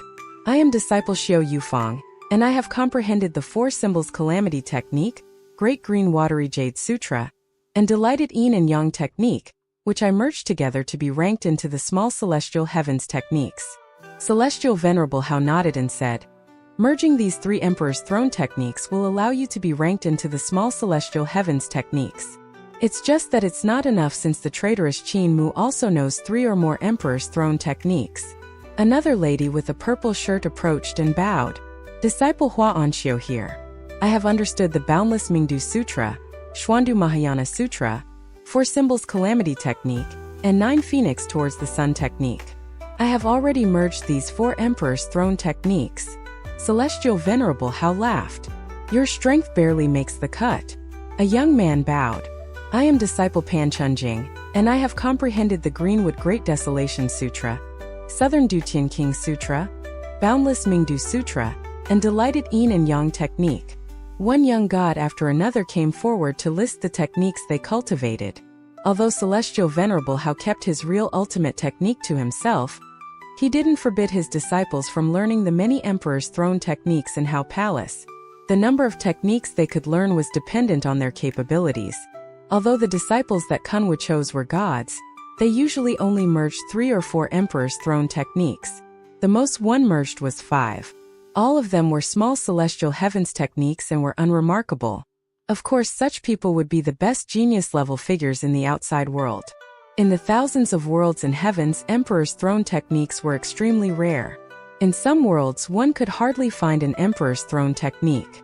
Not to mention that one could barely find a true god in such worlds. Celestial Venerable Hao spoke only after these 18 people listed the techniques that they had learned. He looked at Kunwu and said, That's all you've got? Kunwu hesitated and said, Master said you wanted disciples in the true god realm, so I found 15 true gods. Other than them, some disciples fused more Emperor's throne techniques, with one even hitting the standard of great celestial heavens. Celestial Venerable Hao's expression changed. Great celestial heavens required one to fuse 18 or more Emperor's throne techniques. In this world, only celestial venerables could fuse various Emperor's throne techniques and comprehend the great celestial heavens technique. Unexpectedly, one of his disciples had already hit that standard. Kunwu was forced to explain to him, saying, he fused 18 Emperor's throne techniques, which made him barely qualify for the standard of great celestial heavens. It's just that this person isn't at the true God realm but the divine bridge realm. He merged 18 Emperor's throne techniques despite being at the divine bridge realm? Celestial Venerable Hao was shocked. His aptitude could be compared to the 10 celestial venerables of the celestial heavens. He was young too and already at the divine bridge realm, which made him weary. Ignore the part about realms, Qin Mu's realm isn't high either. Celestial Venerable Hao suppressed his shock as he laughed and said, this crafty Qin isn't a god either. He has only fused 3 or 4 Emperor's throne techniques. Bring this disciple over. Kunwu left before bringing the divine arts practitioner with him after some time. Celestial Venerable Hao looked at her and saw that this person was a lady. She paid her respects upon seeing Celestial Venerable Hao. Disciple Lian Huahan paying respects to Master. Celestial Venerable Hao's heart fluttered as he smiled and said, rise up. That lady Lian Huahan rose up as Celestial Venerable Hao inspected her, noticing that she was extremely beautiful. He noted that if her shoulders were smaller, her clothes would be fitting, except that they would be somewhat stretched by her breasts. When he looked at her waist, he realized that she was thin there too. Her eyes were enthralling, and one couldn't help but feel shaken when looking at her eyes. Her sashes flew about and circled her back. At the back of her head, there was a wheel made of vital qi that floated about, untainted by a shred of aura from the mortal world. Her appearance was remarkably similar to her mother, Mistress Yuanmu. Celestial Venerable Hao, after careful inspection, subtly praised her after suppressing his passion. I have such a lady under me? He opened his eyes to observe in detail that the lady lacked any marks that indicated sculpting, suggesting that her body and soul were natural and not a beauty formed by creation techniques. He was the one who employed the scheme of using a beauty to trick the ancient celestial emperor, so he would naturally be more cautious to prevent someone from using his own scheme against him. Although he inherited some of the ancient celestial emperor's bad habits, he was still a cautious person. Many had tried the scheme of using a beauty to trick him in the past, but he always received the beauties before devouring them. Celestial Venerable Hao observed her again and couldn't suppress his passion as he laughed and said, "Other disciples can receive one way to kill Mu from me, while Lian Huahan can cultivate 18 of them. Help me get rid of Qin Mu. I will forge a precious artifact for each of you that will protect your consciousnesses from being stuck in that thief Qin Mu's illusion." The masses bowed and nodded. Kunwu said, "Master, it's hard to strike in the celestial heavens. Although Celestial Venerable Mu doesn't have much power here, there are many ancient gods and celestial venerables that are quietly protecting him."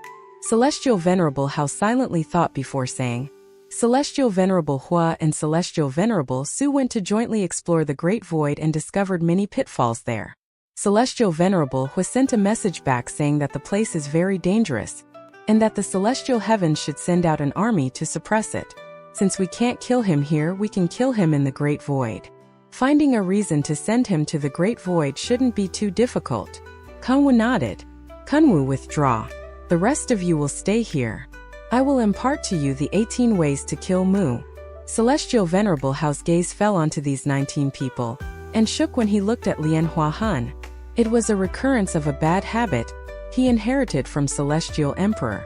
However, he couldn't devour her yet, for he needed her to remove Qin Mu. All he could do was calm himself down and put in effort to impart the 18 ways to kill Mu to them. In the slow winding pavilion of the Jade Pool, Qin Mu was playing with the Grand Emperor's seal when, after a while, his consciousness flooded into it as he hollered, "Rise!" Pathud. The imperial seal crashed onto the ground. Qin Mu scratched his head and picked up the seal. He switched to controlling it with his vital qi and hollered, "Rise!" The seal floated in midair but didn't have any power. The eye in the heart of his brows opened as he attempted to use his third eye to control it, but nothing unusual occurred. He attempted to construct the Supreme Palace enclosure within the seal via his consciousness again. The seal shakily floated up, and as Qin Mu began to feel happy, the seal fell onto the ground again. This D***M broken seal is useless. Qin Mu was furious and took out the core of the primordial tree to smash it, causing the slow winding pavilion to shake so much that it almost collapsed. Yet the seal remained unchanged. As sturdy as the core was, it couldn't damage the seal one bit. This thing is so tough, maybe it would be good to smack people with it. Qin Mu stored the seal, and Shu Jun's voice appeared in his mind as he laughed. How can you use the seal of Grand Emperor Ju Yushir to smack people, lowly life form? Give me 1 year's worth of your blood, essence and consciousness, and I will teach you how to utilize it. To ask for 1 year's worth of those things now when he asked for 3 years' worth prior was already a great discount. Qin Mu ignored him as he retrieved the case left behind by Celestial Venerable Yun, and observed the sacrificial altar within. Shu Jun couldn't help but feel nervous as he thought, could this fellow have figured it out? Qin Mu closed the case and Shu Jun finally felt relieved. Suddenly, Qin Mu said, "Shu Jun, impart to me the other techniques of the Supreme Palace enclosure higher knowledge, and I will help you restore another eye." Shu Jun coldly laughed. "In your dreams.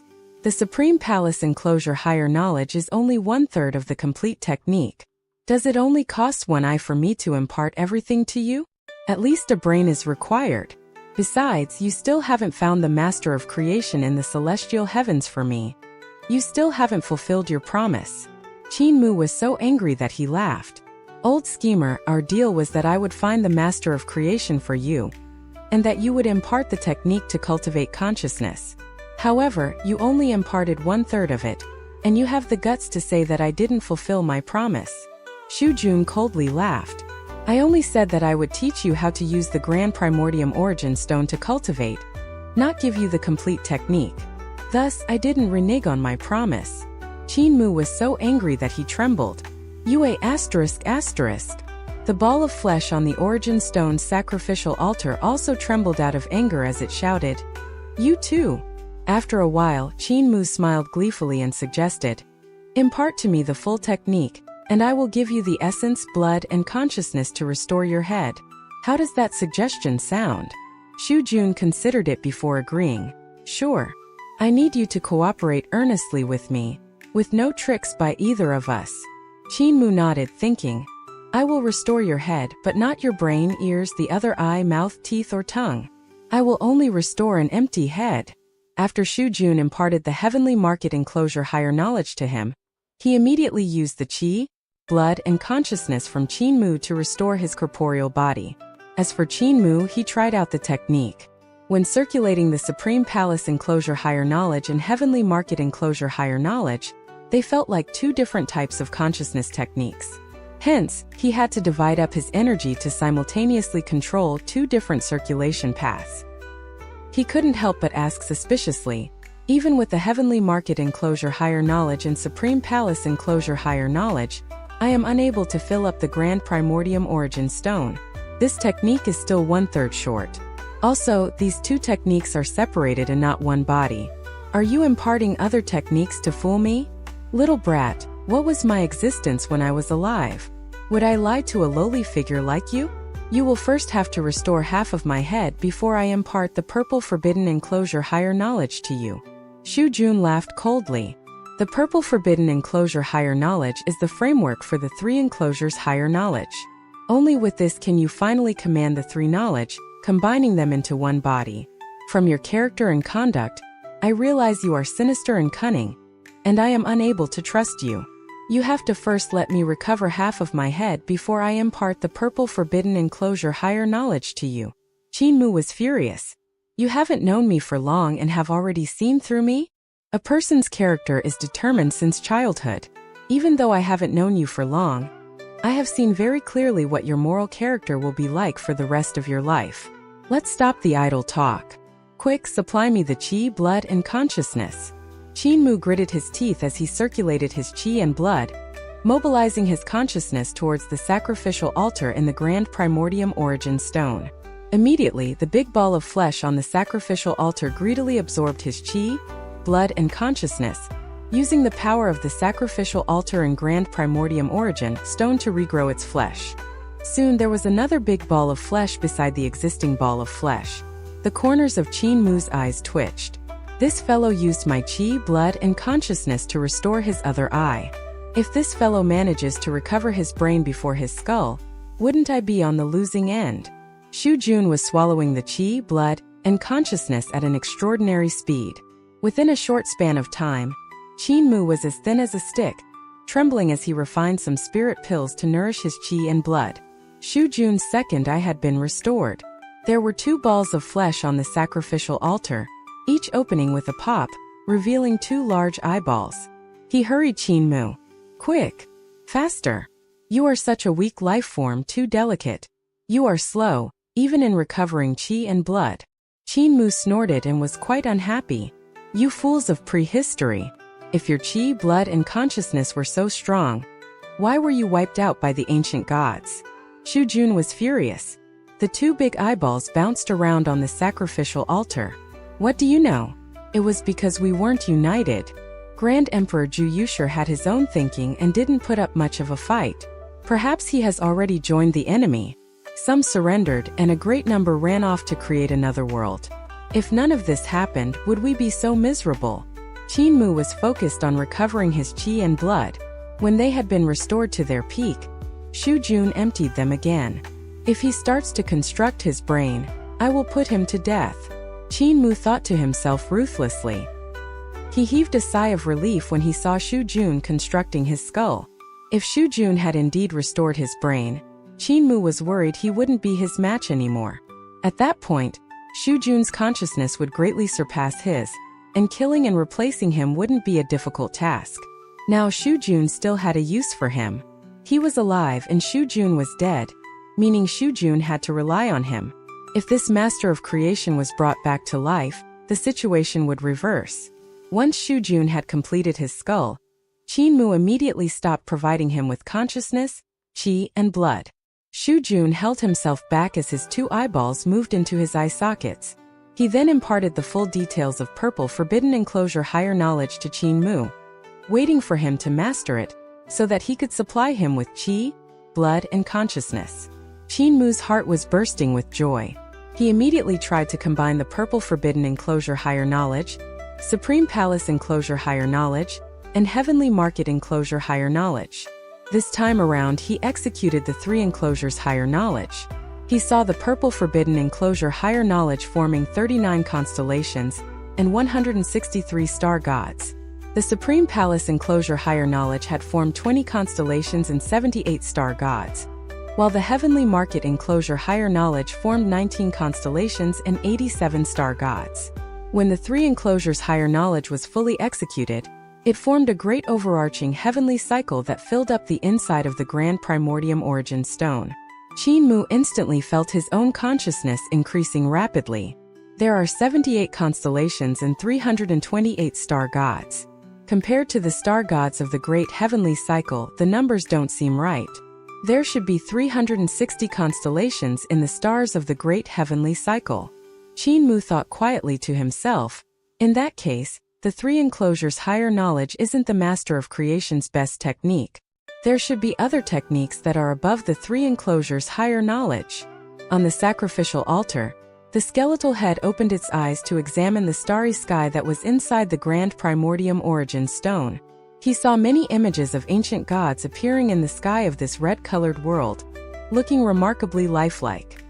He thought to himself, this junior of the later generation seems to know a lot of things. If this little fellow took his reform techniques to our era, his techniques would be considered top-tier ultimate skills not inferior to Grand Emperor Ju Yusher's ultimate skill. Qin Mu's improved version of the 3 enclosures higher knowledge had blended in Crimson Emperor's 3 primordial spirit undying God consciousness, and the runes of Great Tao that were produced from the celestial heavens' million years of research on the ancient gods. That was why he was able to raise the 3 enclosures higher knowledge to a level where Shu Jun found it astonishing. Qin Mu cultivated for a while, his depleted consciousness soon recovering back to its peak level. His consciousness was also strengthening, becoming stronger. Not just that, he realized that when he visualized the 78 constellations and 328 star gods, the star gods formed by his consciousness would then imprint on his corporeal body non-stop, augmenting it continuously. Qin Mu clicked his tongue in wonder. This type of visualization had resulted in great augmentation for his corporeal body, and it wasn't inferior to top-tier Emperor's throne ultimate skills. The masters of creation had an innate advantage. They were born with very strong consciousnesses and corporeal bodies. If this little fellow continues to cultivate, he'll be able to match up to the masters of creation in a few years' time. Shu Jun couldn't help but say, "Little brat, can we continue now?" Qin Mu supplied him with qi, blood, and consciousness while mobilizing the 3 enclosures higher knowledge at the same time. Shu Jun was jubilant as he feasted on the qi, blood, and consciousness. He thought, when my head is restored, I can take back the Grand Primordium Origin Stone, forcing out his consciousness like a guest supplanting his host and then killing it off. Oh, I can't kill him before I am fully recovered. I still need him to help me navigate this era, discovering its many secrets. However, I must subdue this little fellow, making him work for me as my slave. After some time, the surface of Shu Jun's head was fully covered with skin. He then planned to reconstruct his brain. At this moment, the supply of qi, blood, and consciousness was suddenly cut off. Shu Jun continued to suck, but he received nothing. He was furious. "Little brat, my head isn't yet complete. Continue to supply me with qi, blood, and consciousness." Qin Mu said in a puzzled tone, "Senior, your head has already been restored. Hence our agreement is fulfilled, and I don't owe you anything else. Why do I need to continue supplying you with qi, blood, and consciousness? I'm not the celestial river. My qi, blood, and consciousness are cultivated through painstaking efforts." Shu Jun was enraged. "I still haven't recovered my brain. There are also my ears, teeth, tongue, and nose. My scalp doesn't even have hair." Qin Mu shook his head and said, "Earlier we agreed on restoring your head. We didn't mention anything about restoring your brain. Senior, calm down. What other treasures do you still have? For example, how to utilize the power of the Grand Emperor's seal. If you impart that to me, I'll help you restore your brain. Shu Jun's anger couldn't be satiated. He was cursing and swearing ceaselessly. Qin Mu revealed a pained expression. Senior, don't be like this. I'll give in to you a little, providing you with some more qi, blood, and consciousness so that you can grow some hair. I'm going to kill you. The eyes of that head on the sacrificial altar were filled with rage. It flew up with a whoosh, angrily charging towards the outside of the grand primordium origin stone. At that moment, the images of the 328 star gods up in the air attacked at the same time, suppressing downwards. Shu Jun got a shock.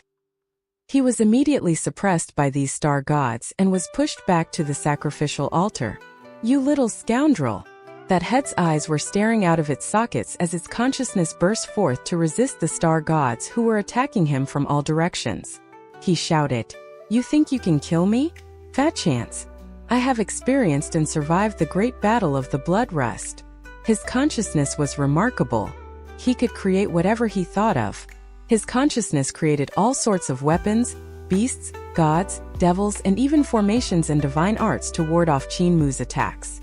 As he didn't have a brain, his consciousness was far weaker than Qin Mu's. Soon, the star gods were invading the sacrificial altar, one after another.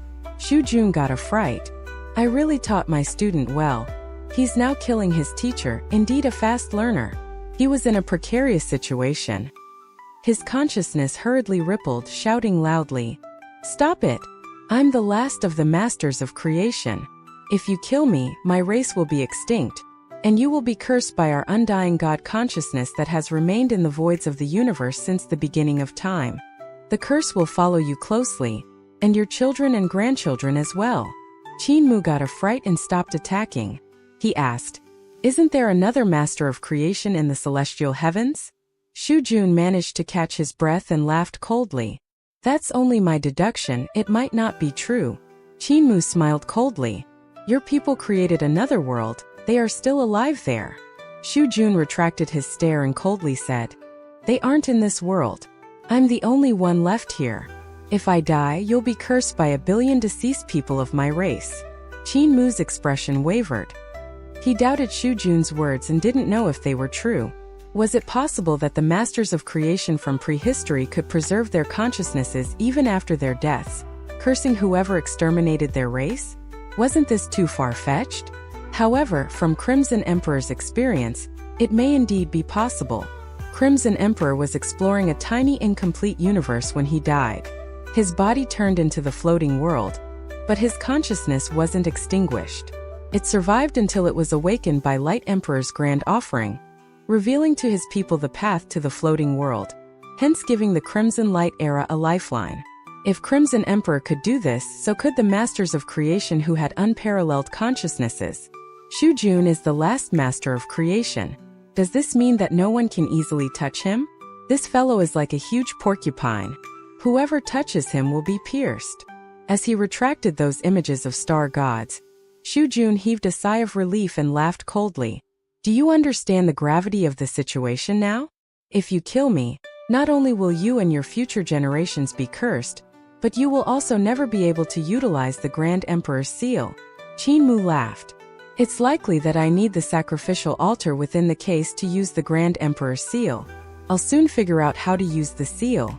Senior, you don't have to worry. Shu Jun's eyeballs jumped in their sockets, and he snorted angrily. Qin Mu observed his reaction and felt a sense of relief in his heart. The Great Emperor's seal is indeed connected to the sacrificial altar within the case. Right at this moment, the celestial heavens suddenly trembled. Qin Mu was startled and immediately walked out of the slow winding pavilion. He raised his head and saw a magnificent light ray shining over, piercing through the void and disappearing in the skies beyond. That was a spirit energy mutual shift bridge. Its light was forming the shape of a hole. However, the scale of this spirit energy mutual shift bridge was too big, exceeding Qin Mu's expectations. Celestial Empress likes to show off, building such a large spirit energy mutual shift bridge that even an entire fleet will be able to traverse easily. Qin Mu's heart was filled with astonishment. At this very moment, the giant sacrificial altar outside of the capital city of the primordial realm's eternal peace suddenly gave off a bright radiance, blasting it into the sky. It connected with the radiance that was shining over from the other world, linking the two great worlds, the celestial heavens and the primordial realm. Within the capital city, a monk and a Taoist swiftly flew to the side of the sacrificial altar, raising their heads to witness this magnificent scene. The Taoist laughed. Grand High Emperor, the celestial heavens is now connected to the lower bound. Maybe we should embark on our journey and make a trip to the celestial heavens. Grand Supreme Imperial Preceptor, please calm down. That bald-headed monk laughed.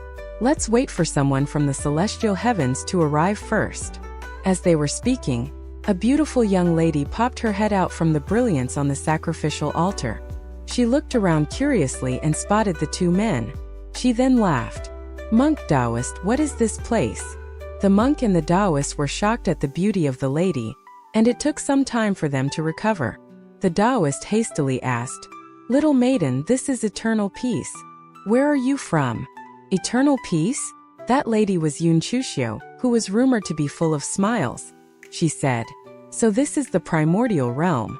Eternal peace is the place of that little fellow celestial venerable Mu. I have even heard that he is the overlord body of eternal peace, one of the so-called three heroes of eternal peace's reform. This spirit energy mutual shift bridge connects two sacrificial altars.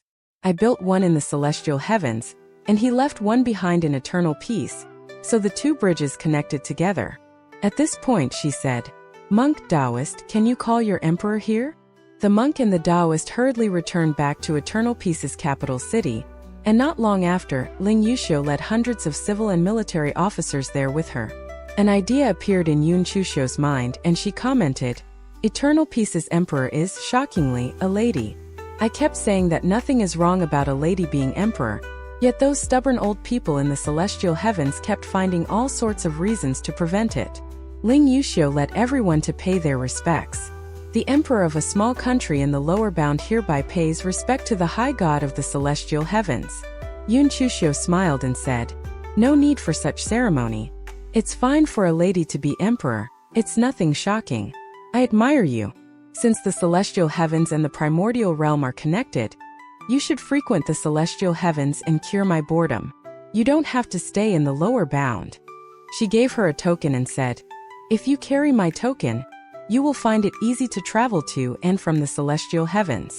Ling Yuxiu nodded and accepted the token before saying, Eternal peace is barren, and our people don't have ways to maintain their livelihoods. However, we do have a lot of manufacturing factories here, so can we purchase goods from the celestial heavens? Yun Chuxiu thought for a bit before inquiring, What can your factories manufacture? Ling Yuxiu replied, We can create everything from daily necessities to divine weapons and fleets. Yun Chuxiu's eyeballs rotated as she asked, Can you all manufacture a spirit energy mutual shift bridge? Ling Yuxiu nodded and said, Yes, our workmen have created one before. What's the price? Ling Yuxiu called upon the Ministry of Works minister, and he reported a number in the celestial heavens currency, coins of the celestial heavens, also known as celestial currency. However, the currency in circulation in eternal peace was the Great Abundance coin, which made conversion necessary. Yun Chuxiu was furious and she coldly laughed. How dare the old dog at the Patriarch Creation Palace covet so much of my money? The amount of money needed for eternal peace to build a spirit energy mutual shift bridge is less than 1% of the Patriarch Creation Palace's fee. Ling Yuxiu didn't dare to speak. Yun Chuxiu continued, Emperor of Eternal Peace, follow me to the Patriarch Creation Palace. Eternal Peace shall be in charge of building the components of the Spirit Energy Mutual Shift Bridge, while the Patriarch Creation Palace will assemble them. The price won't be low.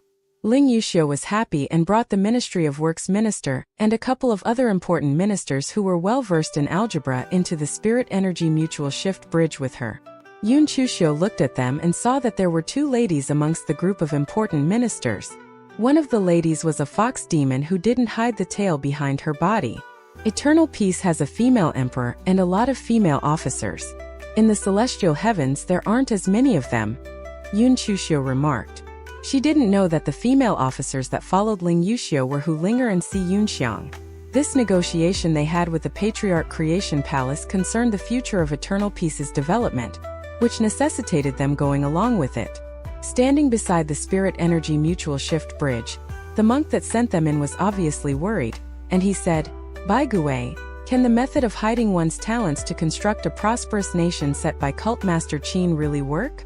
That sage-like Taoist solemnly replied, "We can't beat the celestial heavens and can only integrate ourselves into its systems so that we don't become enemies.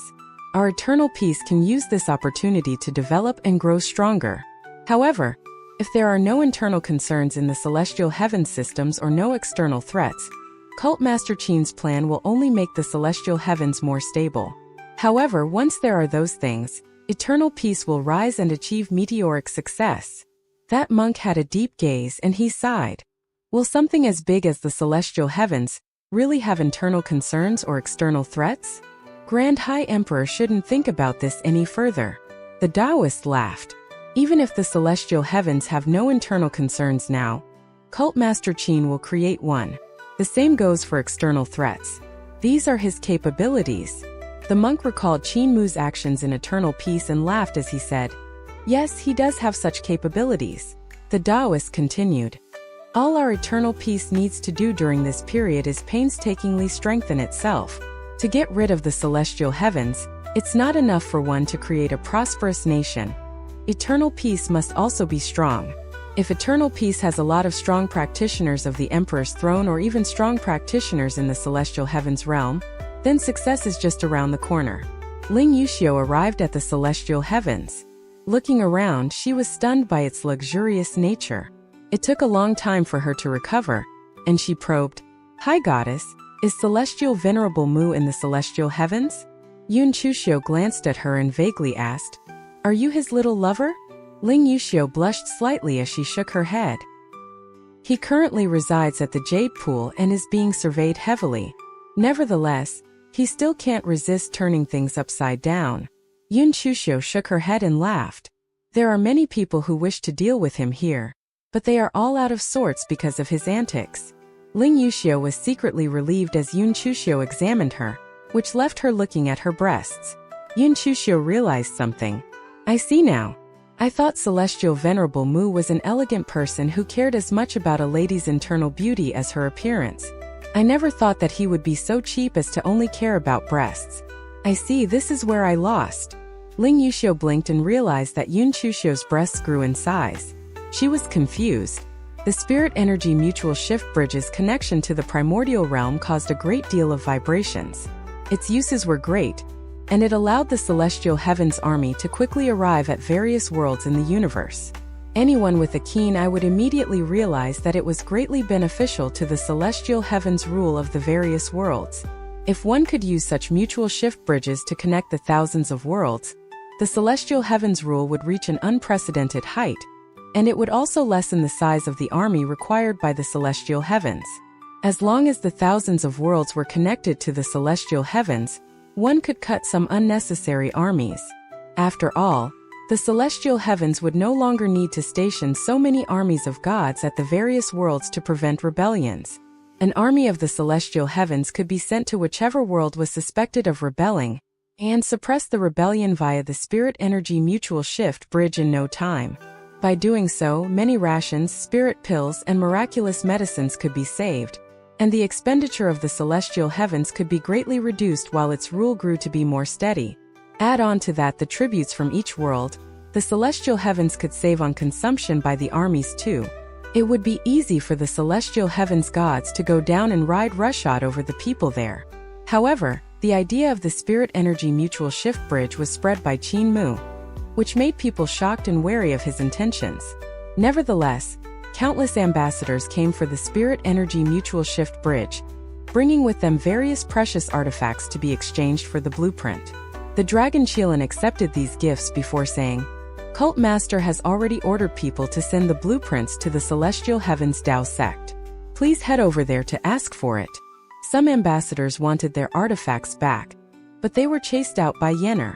During these few days, Yenner Qi Joey Yun Jianli and the others returned to the slow winding pavilion to help Qin Mu handle various affairs. 10 days later, One spirit energy mutual shift bridge after another was built. Beams of light soon rose into the sky, forming a magnificent sight. I'm heading down, Celestial Venerable. Yun Jianli requested to take his leave from Qin Mu, saying, the celestial heavens and the primordial realm are now connected, so it's easy to head down. I shall now head to eternal peace to understand the idea of reform. Qin Mu nodded and wrote a couple of letters. He gave them to Yun Jianli and said, Brother Yun, after you head down, you can go to the West Earth High Heavens Divine Sect to visit Su Shenghua. Or you can see Dao Master Lin Xian at Eternal Peace's Dao Sect, Zhang Kong Rulai at Mount Meru, or Wang Muran at Little Jade Capital. They are the leaders of reforms in the lower bound. Yun Jianli solemnly accepted the letters, rose and left. Qin Mu looked up at the funnel-shaped lights in the sky, sighed in relief, and had a flash in his eyes as he thought, now eternal peace is stable. At this moment, Yun Chuxiu's voice came from afar. It proclaimed, you're going to die, Celestial Venerable Mu. Qin Mu looked in the direction of the voice and saw her on a small boat that was heading towards them on the surface of the sea. She was slightly different than before, and he impatiently proclaimed, you're the one that's going to die, not me. His gaze uncontrollably fell onto her breast. Yun Chuxiu was feeling smug and unconsciously made her breast stick out. The small boat approached the shore, and she jumped out of it. Qin Mu's gaze followed her jiggling breast uncontrollably. The dragon Qilin noticed his gaze and suddenly realized what was going on. Oh no! Cult Master's weakness has been exploited by Celestial Empress. Yun Chuxiu approached them quickly and laughed. You really are going to die now. Celestial Venerable Hao gathered the other giants of the celestial heavens for a meeting and mentioned how Celestial Venerable Hua and Celestial Venerable Su sent back a message telling him about how the Great Void is experiencing abnormal changes. He also mentioned that they want the celestial heavens to send strong practitioners there to prevent it from affecting the celestial heavens. They discussed it and decided to send a Celestial Venerable there to meet with Celestial Venerable Hua and Celestial Venerable Su as a frontline force. Guess who they decided upon? Qin Mu grunted. It can't be me, can it? Yun Chuxiu held his left arm and put it between her breasts as she cheered gleefully. It's the famous Celestial Venerable Mu. Although some ancient gods objected to it, they were the minority. Besides, Celestial Emperor agreed to it and said that it was a necessity to send you there. Qin Mu tried to get his arm out of her breasts, but Yun Chuxiu hugged it tightly. He couldn't get his arm out by force. Cult Master is doomed. The dragon Qilin saw the situation, and his heart began to pound. Cult Master's fatal weakness has been exploited. Qin Mu's eyes flashed as he probed. I haven't seen Celestial Emperor. Is this Celestial Emperor made out of creation divine weapons? Yun Chuxiu glanced at him and smiled. Celestial Venerable Mu seems to not care about your own safety at all. Instead, caring about those around you.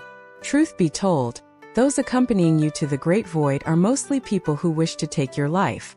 On top of the disciples of the Celestial Venerables, there's also a strong practitioner going who doesn't like you. Guess who? Qin Mu shook his head as he unconsciously walked towards the slow winding pavilion with her, his arm still being hugged by her. All he felt on his left arm was softness and warmth. Cult Master is doomed. The dragon Qilin's face was like dirt as he proclaimed in his heart. That's the wife of Celestial Emperor.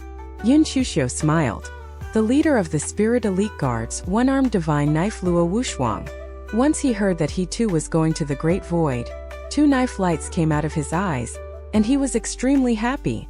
Divine knife Luo Wushuang? He's going to the Great Void too. Qin Mu frowned slightly. Luo Wushuang had a deep hatred towards him. If he went to the Great Void too, Qin Mu would be in great danger. What kind of place is the Great Void? Qin Mu perfectly took out his arm from her embrace and asked, I have heard of that place since I came to the celestial heavens. It's very mysterious. Why do we need to explore that place? Isn't it because of Carefree Village? Yun Chuxiu replied. Celestial Venerable Qin established Carefree Village and moved the founding Emperor Celestial Heavens there. Although the founding Emperor era was obliterated, the founding Emperor Celestial Heavens' main pillar still exists. Why would this attempt by the Celestial Heavens to suppress the Primordial Realm's rebellion not impact Fengdu at all? It's because they haven't found Carefree Village yet. Qin Mu's heart moved slightly. Yun Chuxiu continued. Founding emperor was, after all, Celestial Venerable Qin. Although he betrayed the Heaven Alliance, he was still one of its 5 founding elders. As long as he's not dead, a lot of people won't be at ease since he refuses to submit himself. Those who went to suppress the rebellion in the primordial realm heard that he was giving orders from Carefree Village, telling Fengdu to avoid fighting and wait for a chance to launch an ambush. Fengdu is a minor objective, with the major problem for the celestial heavens being Carefree Village. She carefully examined Qin Mu's expression but found nothing unusual about it. She vaguely commented, "Celestial Venerable Mu seems very calm. Celestial Venerable Qin Yi is your ancestor. Are you not curious about him at all? I toured the celestial heavens during the first year of the Dragon Han era with him. He was indecisive and not straightforward. In addition, he was rebellious. He poisoned Celestial Venerable Hao and dared to kill people at the Jade Pool in disobedience to Mistress Yuanmu. I knew then that he was destined to be a traitor and despised him and the way he did things. My body comes from his bloodline, but my soul is unrelated to founding emperor's bloodline." Qin Mu righteously proclaimed, "Today he's a traitor while I'm Celestial Heaven's Celestial Venerable Mu. Naturally, I would cut clean my ties with him. If I see him in the Great Void, I'll spurn him harshly." Empress, have Celestial Venerable Hua and Celestial Venerable Su found this traitor? Yun Chuxiu carefully observed his minute expressions and found nothing wrong with them. It seemed that cutting ties with founding emperor was a true desire of Qin Mu's. She shook her head and said, "There's news that claims that Carefree Village is in the Great Void. Hence, the celestial heavens explored that place recently in an attempt to find Carefree Village and remove this concern. When Celestial Venerable Hua and Celestial Venerable Su reached the Great Void, they separated and found many weird places there. The Great Void is full of peculiarities. To go there, only a small party is allowed because the larger the party, the more dangerous it is. The party that you will be leading there will contain 300 people." Qin Mu's heart moved slightly and he asked, "Have you been there, Empress?" Yun Chuxiu's expression changed slightly, a clear indication of her recalling the past. She changed the topic, saying, "Celestial Emperor's decree will arrive here soon. Wait for it and prepare to die in the Great Void." Qin Mu's eyes flashed as he smiled. "Don't you want to go, Empress?" Yun Chuxiu laughed. "Why would I go to that sort of place? It's filled with danger. I won't go to such a terrifying place." Qin Mu curiously asked, "So, Empress, what is it that caused you to find me in such a hurried manner? Your aim can't simply be to tell me this, right?"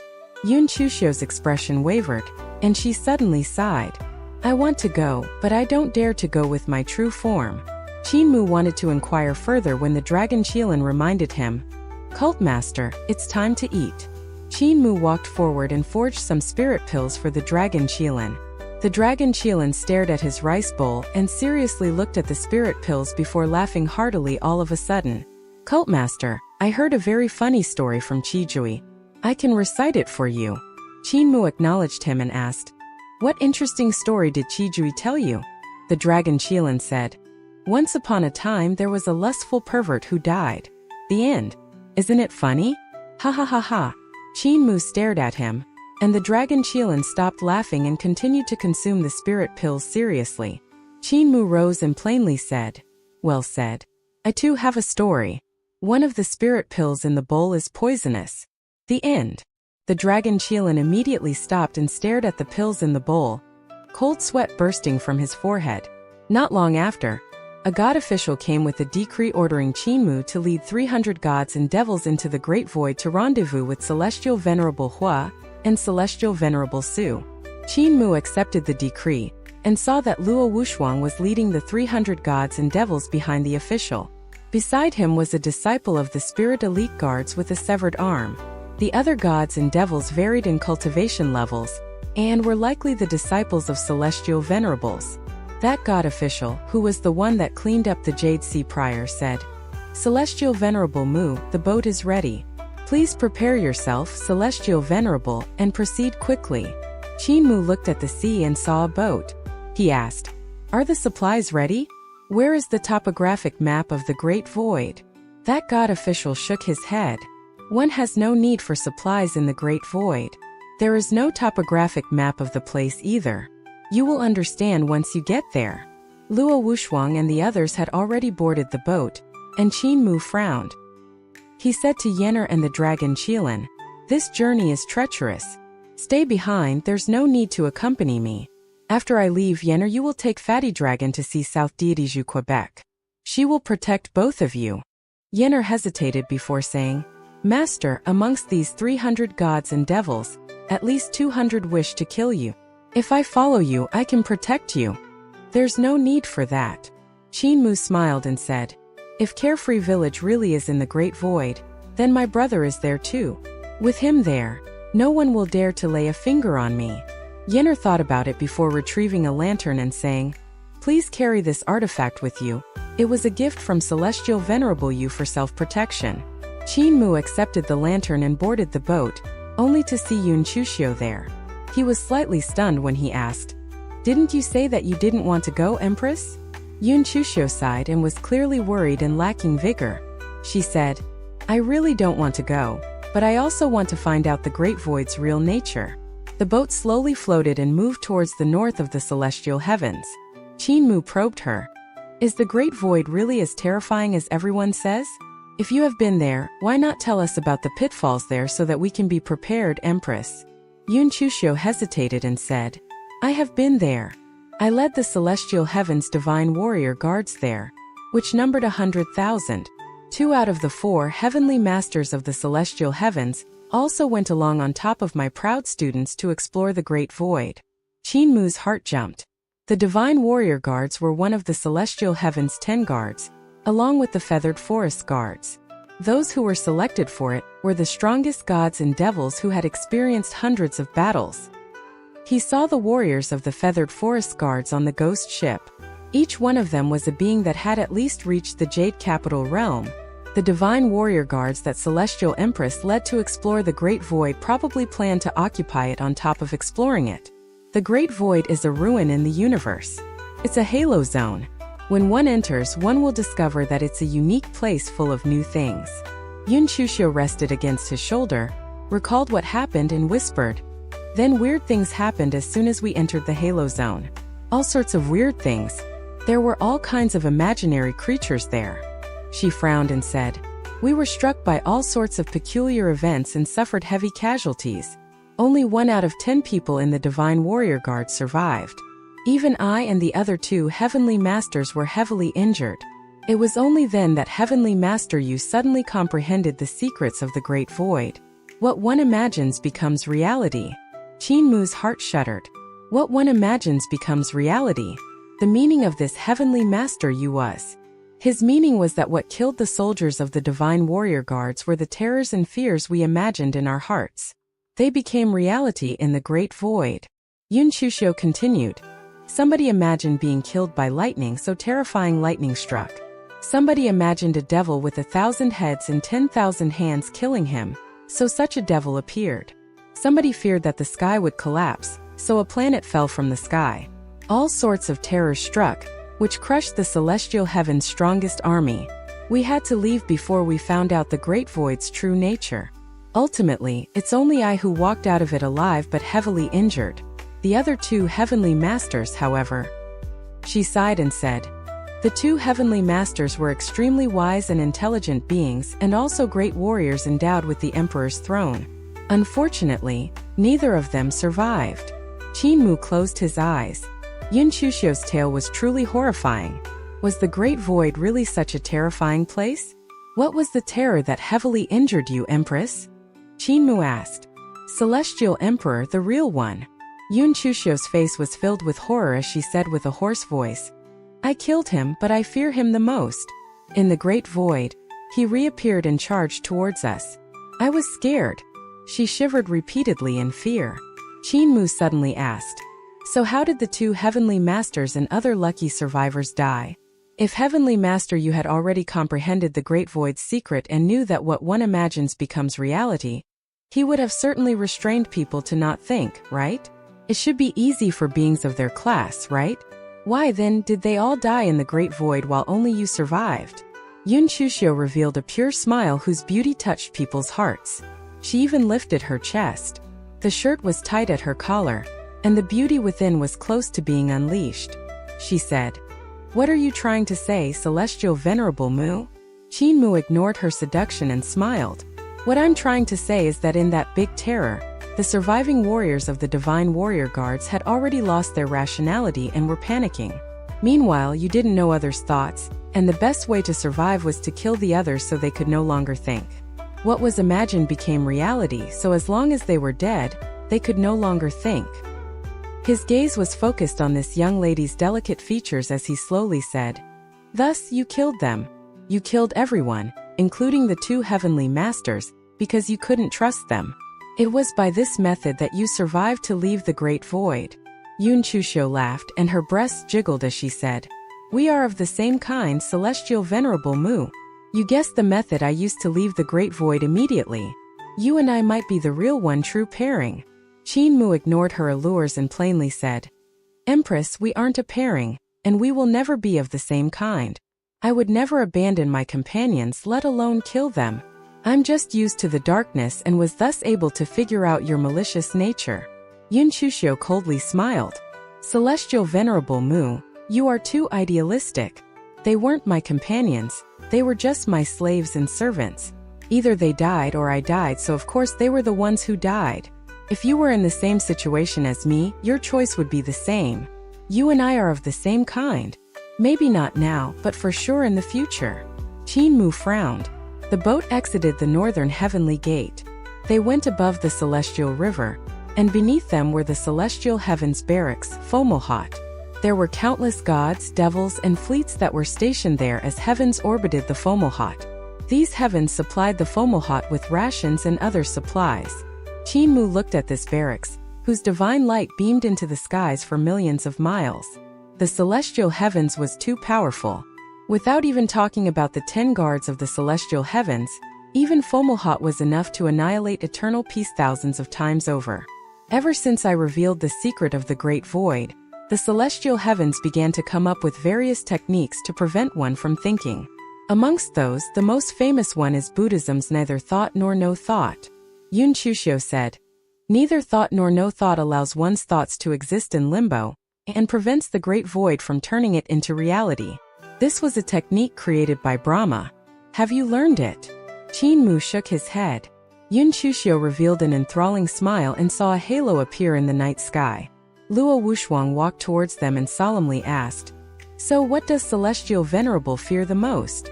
Qin Mu turned around and replied with a smile, "I am Overlord Bodyqin, I have no fears. What is your greatest fear, Divine Knife Luo?" "With my divine knife in my hands, I have nothing to fear," Luo Wushuang plainly replied.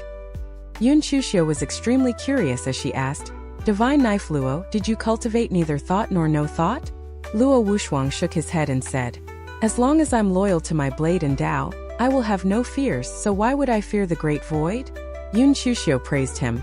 "Divine Knife Luo, you certainly have a steady Tao heart, fitting of being called the #1 divine knife of the celestial heavens."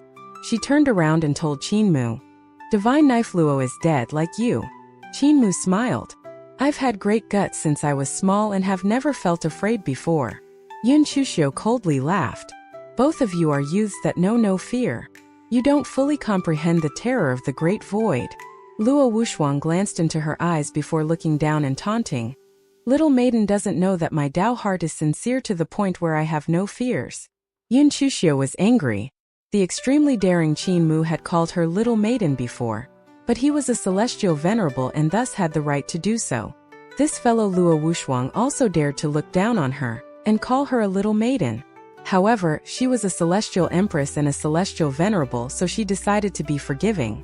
Qin Mu's eyes flashed, and his gaze landed on Luo Wushuang. Luo Wushuang sensed his gaze, snorted coldly and plainly said, "I won't kill you now. Once we arrive at the Great Void, I'll kill you. If you're scared, beg the little maiden to teach you neither thought nor no thought." Qin Mu smiled and ignored him as he turned to size up the other youths on the boat. These youths were of extraordinary origins, for they were disciples of celestial venerables and strong practitioners of the Emperor's throne of vigorous cultivation. He sized them all up and was secretly alarmed. Although there were a lot of young talents after Eternal Peace's reform, there were countless more young talents in the celestial heavens. Each one of them was extraordinary in their own right and very capable. The celestial heavens ruled over tens of thousands of worlds and heavens, so it wouldn't be difficult to pluck out outstanding disciples from these worlds. Qin Mu's eyes lit up as he noticed a lady. That lady's appearance was extremely similar to the younger sister of Celestial Empress. He asked Yun Chuxiu naturally, "Do you have a younger sister?" Yun Chuxiu was perplexed and looked in the direction he was gazing at. Her eyebrows rose and she coldly laughed. She saw the lady too, who bore some resemblance to Mistress Yuanmu. It was just that she seemed young and was a beautiful young lady like her. Yun Chuxiu approached that lady, and the cold smile on her face was replaced with a pure one as she stood by her side. That girl saw her and was uncontrollably shocked. Their conversation seemed to make them happy, both of them smiling throughout. Qin Mu curiously observed them. The girl's relationship with Yun Chuxiu piqued his interest. Mistress Yuanmu died at the hands of Celestial Empress. She got rid of her and used her body to continue being Empress before becoming Ju Wuchen to trick and bring about the demise of Celestial Emperor. Later on, Celestial Venerable Ling assassinated her by stabbing a hairpin in the back of her head. However, her primordial spirit left her body and escaped, which gave her a new lease on life as she became one of the 10 Celestial Venerables by sneakily joining the Heaven Alliance. Mistress Yuanmu's body was locked in the crystal coffin, which was in the hands of Qin Mu. This body was seemingly not vanquished, as after Qin Mu received the coffin, Mistress Yuanmu became reanimated and tried to hurt him.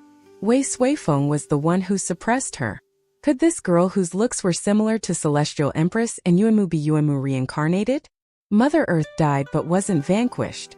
The Heaven Alliance, the ancient Celestial Emperor, and Celestial Venerable Hao failed to kill her off entirely. The ancient Celestial Emperor was like Mother Earth in this regard. Thus, did Mistress Yuanmu really die? Qin Mu smiled as he saw Yun Chuxiu walking towards him with that girl. He thought, this lady could very well be Mistress Yuanmu. But Mistress Yuanmu died in a very early era, during the latter parts of the Dragon Han era.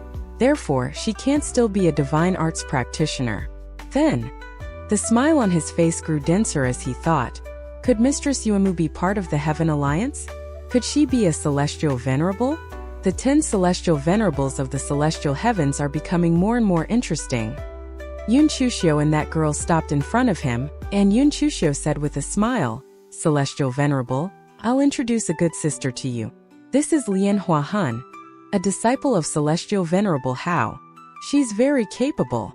Lian Huahan paid her respects and Qin Mu smiled. Good sister, there's no need for such formalities, please rise. Every flower that blooms eventually withers. Who will pity them when they do? Sister Huahan has a nice name and is beautiful too. He sincerely praised her. Yun Chuxiu gave a cold humph. Although Lian Huahan was beautiful, she paled in comparison to ladies whose bodies were created to be perfect like Ju Wuchen. Although Yun Chuxiu's body was created according to the mold of Ju Wuchen, unexpectedly, Qin Mu never praised her, instead, praising Lian Huahan. It was clear that Celestial Venerable Mu's taste in beauty was problematic. Lian Huahan rose, blinked her beautiful eyes and said, Celestial Venerable, you are outstanding and multi-talented for your oratorical skills to be so good. Yun Chuxiu coldly smiled. My name has a famous origin too. Does Celestial Venerable Mu know about it? Qin Mu probed her. The water under the moon will always be clear. The clouds that emerge out of the mountains will always be light? Yun Chuxiu shook her head and replied, No. Lian Huahan gently bowed and said with a smile, The clouds have no intention of coming out of the mountains. In the human world, one's reputation exposes everything about oneself. Sister Yun's name likely means this. This body has no heart and is thus unrestrained. In the human world, one's name creates one's world. Yun Chuxiu clapped and laughed. It seems like it's Sister Lian that understands me. One pities the weak stem of the flower, which doesn't change in cold seasons. That jealousy towards the snow has already been blown away by the cold wind. Lian Huahan isn't talking about people's pity, but about how the flowers can't coexist peacefully. The cold wind causes the flowers to wither early. Sister Lian Huahan is smart, unlike those dumb guys who look smart but are dumb. As soon as she finished, she glanced at Qin Mu. Qin Mu remained silent with bitterness. These two girls were really close and hard to separate, calling each other sister in each sentence. How mushy. Qin Mu looked forward to a situation where the two of them had a falling out and fought each other. It would certainly be fiery and explosive. These two ladies are smiling so happily. It seems like the sisterly bond between both of them is deep. It will be extremely interesting when they fall out. The boat grew ever closer to the halo radiated by the Great Void and finally reached its edge. The god official driving the boat hollered, "Everyone be careful. Please utilize neither thought nor no thought at every moment. Never stop utilizing it." Everyone on the boat utilized the Buddhist technique to keep their thoughts in the state of neither thought nor no thought. Qin Mu never learned this technique, so he strengthened his heart to keep the thoughts in his mind pure and singular. The boat flew into that halo, and gentle light shrouded the 300 people on the boat. Qin Mu immediately felt a faint wave of thoughts. These lights were thoughts that coalesced. However, strangely, these thoughts had no ideas or beliefs, just a simple thought like a pure and blank consciousness of a person. How does one do this? He couldn't help but think. He had some understanding of the cultivation techniques of the prehistoric masters of creation, more so than most celestial venerables and strong practitioners of the emperor's throne in the celestial heavens. Of course, his understanding paled in comparison to masters of creation like Shu Jun. However, he already understood the cultivation principles of the prehistoric masters of creation. The principle was visualization, where one used visualization to strengthen oneself. However, to use visualization, one had to construct the things to be visualized in one's consciousness. For example, to visualize Heaven Duke, one's thoughts had to construct the form of Heaven Duke and use it to strengthen oneself. Yet, the Great Void coalesced those pure thoughts that didn't contain any ideas or beliefs into light, which was strange, for it exceeded his understanding. Perhaps the prehistoric masters of creation have cultivation techniques that I still don't understand. As soon as he thought about that, a prehistoric giant appeared in front of the boat. Its palm reached for the boat, grabbed it, flipped it, and sent the boat towards its mouth. Qin Mu was dumbfounded. The others on the boat saw this sight for the first time in their lives and panicked. Who is letting their imagination run wild? Luo Wushuang jumped into the air and pulled out the divine knife on his back. With that one knife, he sliced at the prehistoric master of creation. The light from the blade was breathtaking and powerful, and the blade chopped off the master of creation's hands. Luo Wushuang raised his blade again, and the knife light cut through the neck of that master of creation. Luo Wushuang put away his blade as his body landed on the front of the ship. He turned around and coldly said, "Continue utilizing neither thought nor no thought, don't stop. Otherwise, there will be more peculiarities coming our way." Also, who was the one with impure thoughts? As soon as he finished, clattering sounds appeared behind him. Luo Wushuang revealed his shock as he forced himself to turn around. All he saw within the light of the Great Void was a box growing legs and sprinting towards the boat. On the box stood a youth carrying a long blade. That was Qin Mu when he was young, with his eyes that blazed as bright as the stars.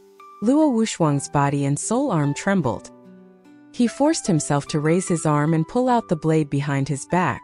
That was the devil in his heart, the most feared person in his Tao heart. Luo Wushuang shouted, raised his blade, flew out of the boat, and moved to meet the youth on the box. That youth pulled out his sword, and his sword light met the knife light of Luo Wushuang. Luo Wushuang was undoubtedly the strongest divine knife of the celestial heavens. One knife had countless changes truly marvelous. His divine knife had already reached 13 heavens of the path of the knife. Using the knife to enter the path and unleashing his knife technique, his knife path was already vast after showcasing it. Yet, the youth on the box was incredibly strong too, and he blocked his ever-changing knife technique with one blade before striking at the weak point of it. Very soon, Luo Wushuang was covered in dripping blood. On the boat, Qin Mu was stunned as he thought, "I'm that powerful in Luo Wushuang's heart?" In front of the boat, two figures crisscrossed one another like electricity, creating light out of nothing at all. Their techniques clashed and gave off dazzling lights. Luo Wushuang's vast blade path grew stronger, and his divine knife stretched across the sky. Yet, that youthful Qin Mu could always find the flaw in his knife technique. As soon as the sword lit up, Luo Wushuang's body received another injury. Qin Mu was a being like this in Luo Wushuang's Tao heart. During that night in the latter years of the High Emperor era, within the darkness, Qin Mu stood on top of a box and cut off his arm with one swing of his sword. Qin Mu's shadow was etched into his Tao heart as a result. He took the next 40,000 years to cultivate into a knife god not found elsewhere in the celestial heavens, one who could take on the God Execution mysterious knife on the God Execution stage. Nevertheless, he never escaped Qin Mu's shadow. His knife path grew stronger with his power, but so did the Qin Mu in his heart. Upon reaching the Great Void, the devil walked out of his Tao heart and became a reality. Yun Chuxiu excitedly said, "Divine Knife Luo, you can only defeat the devil in your heart by killing the real celestial venerable Mu."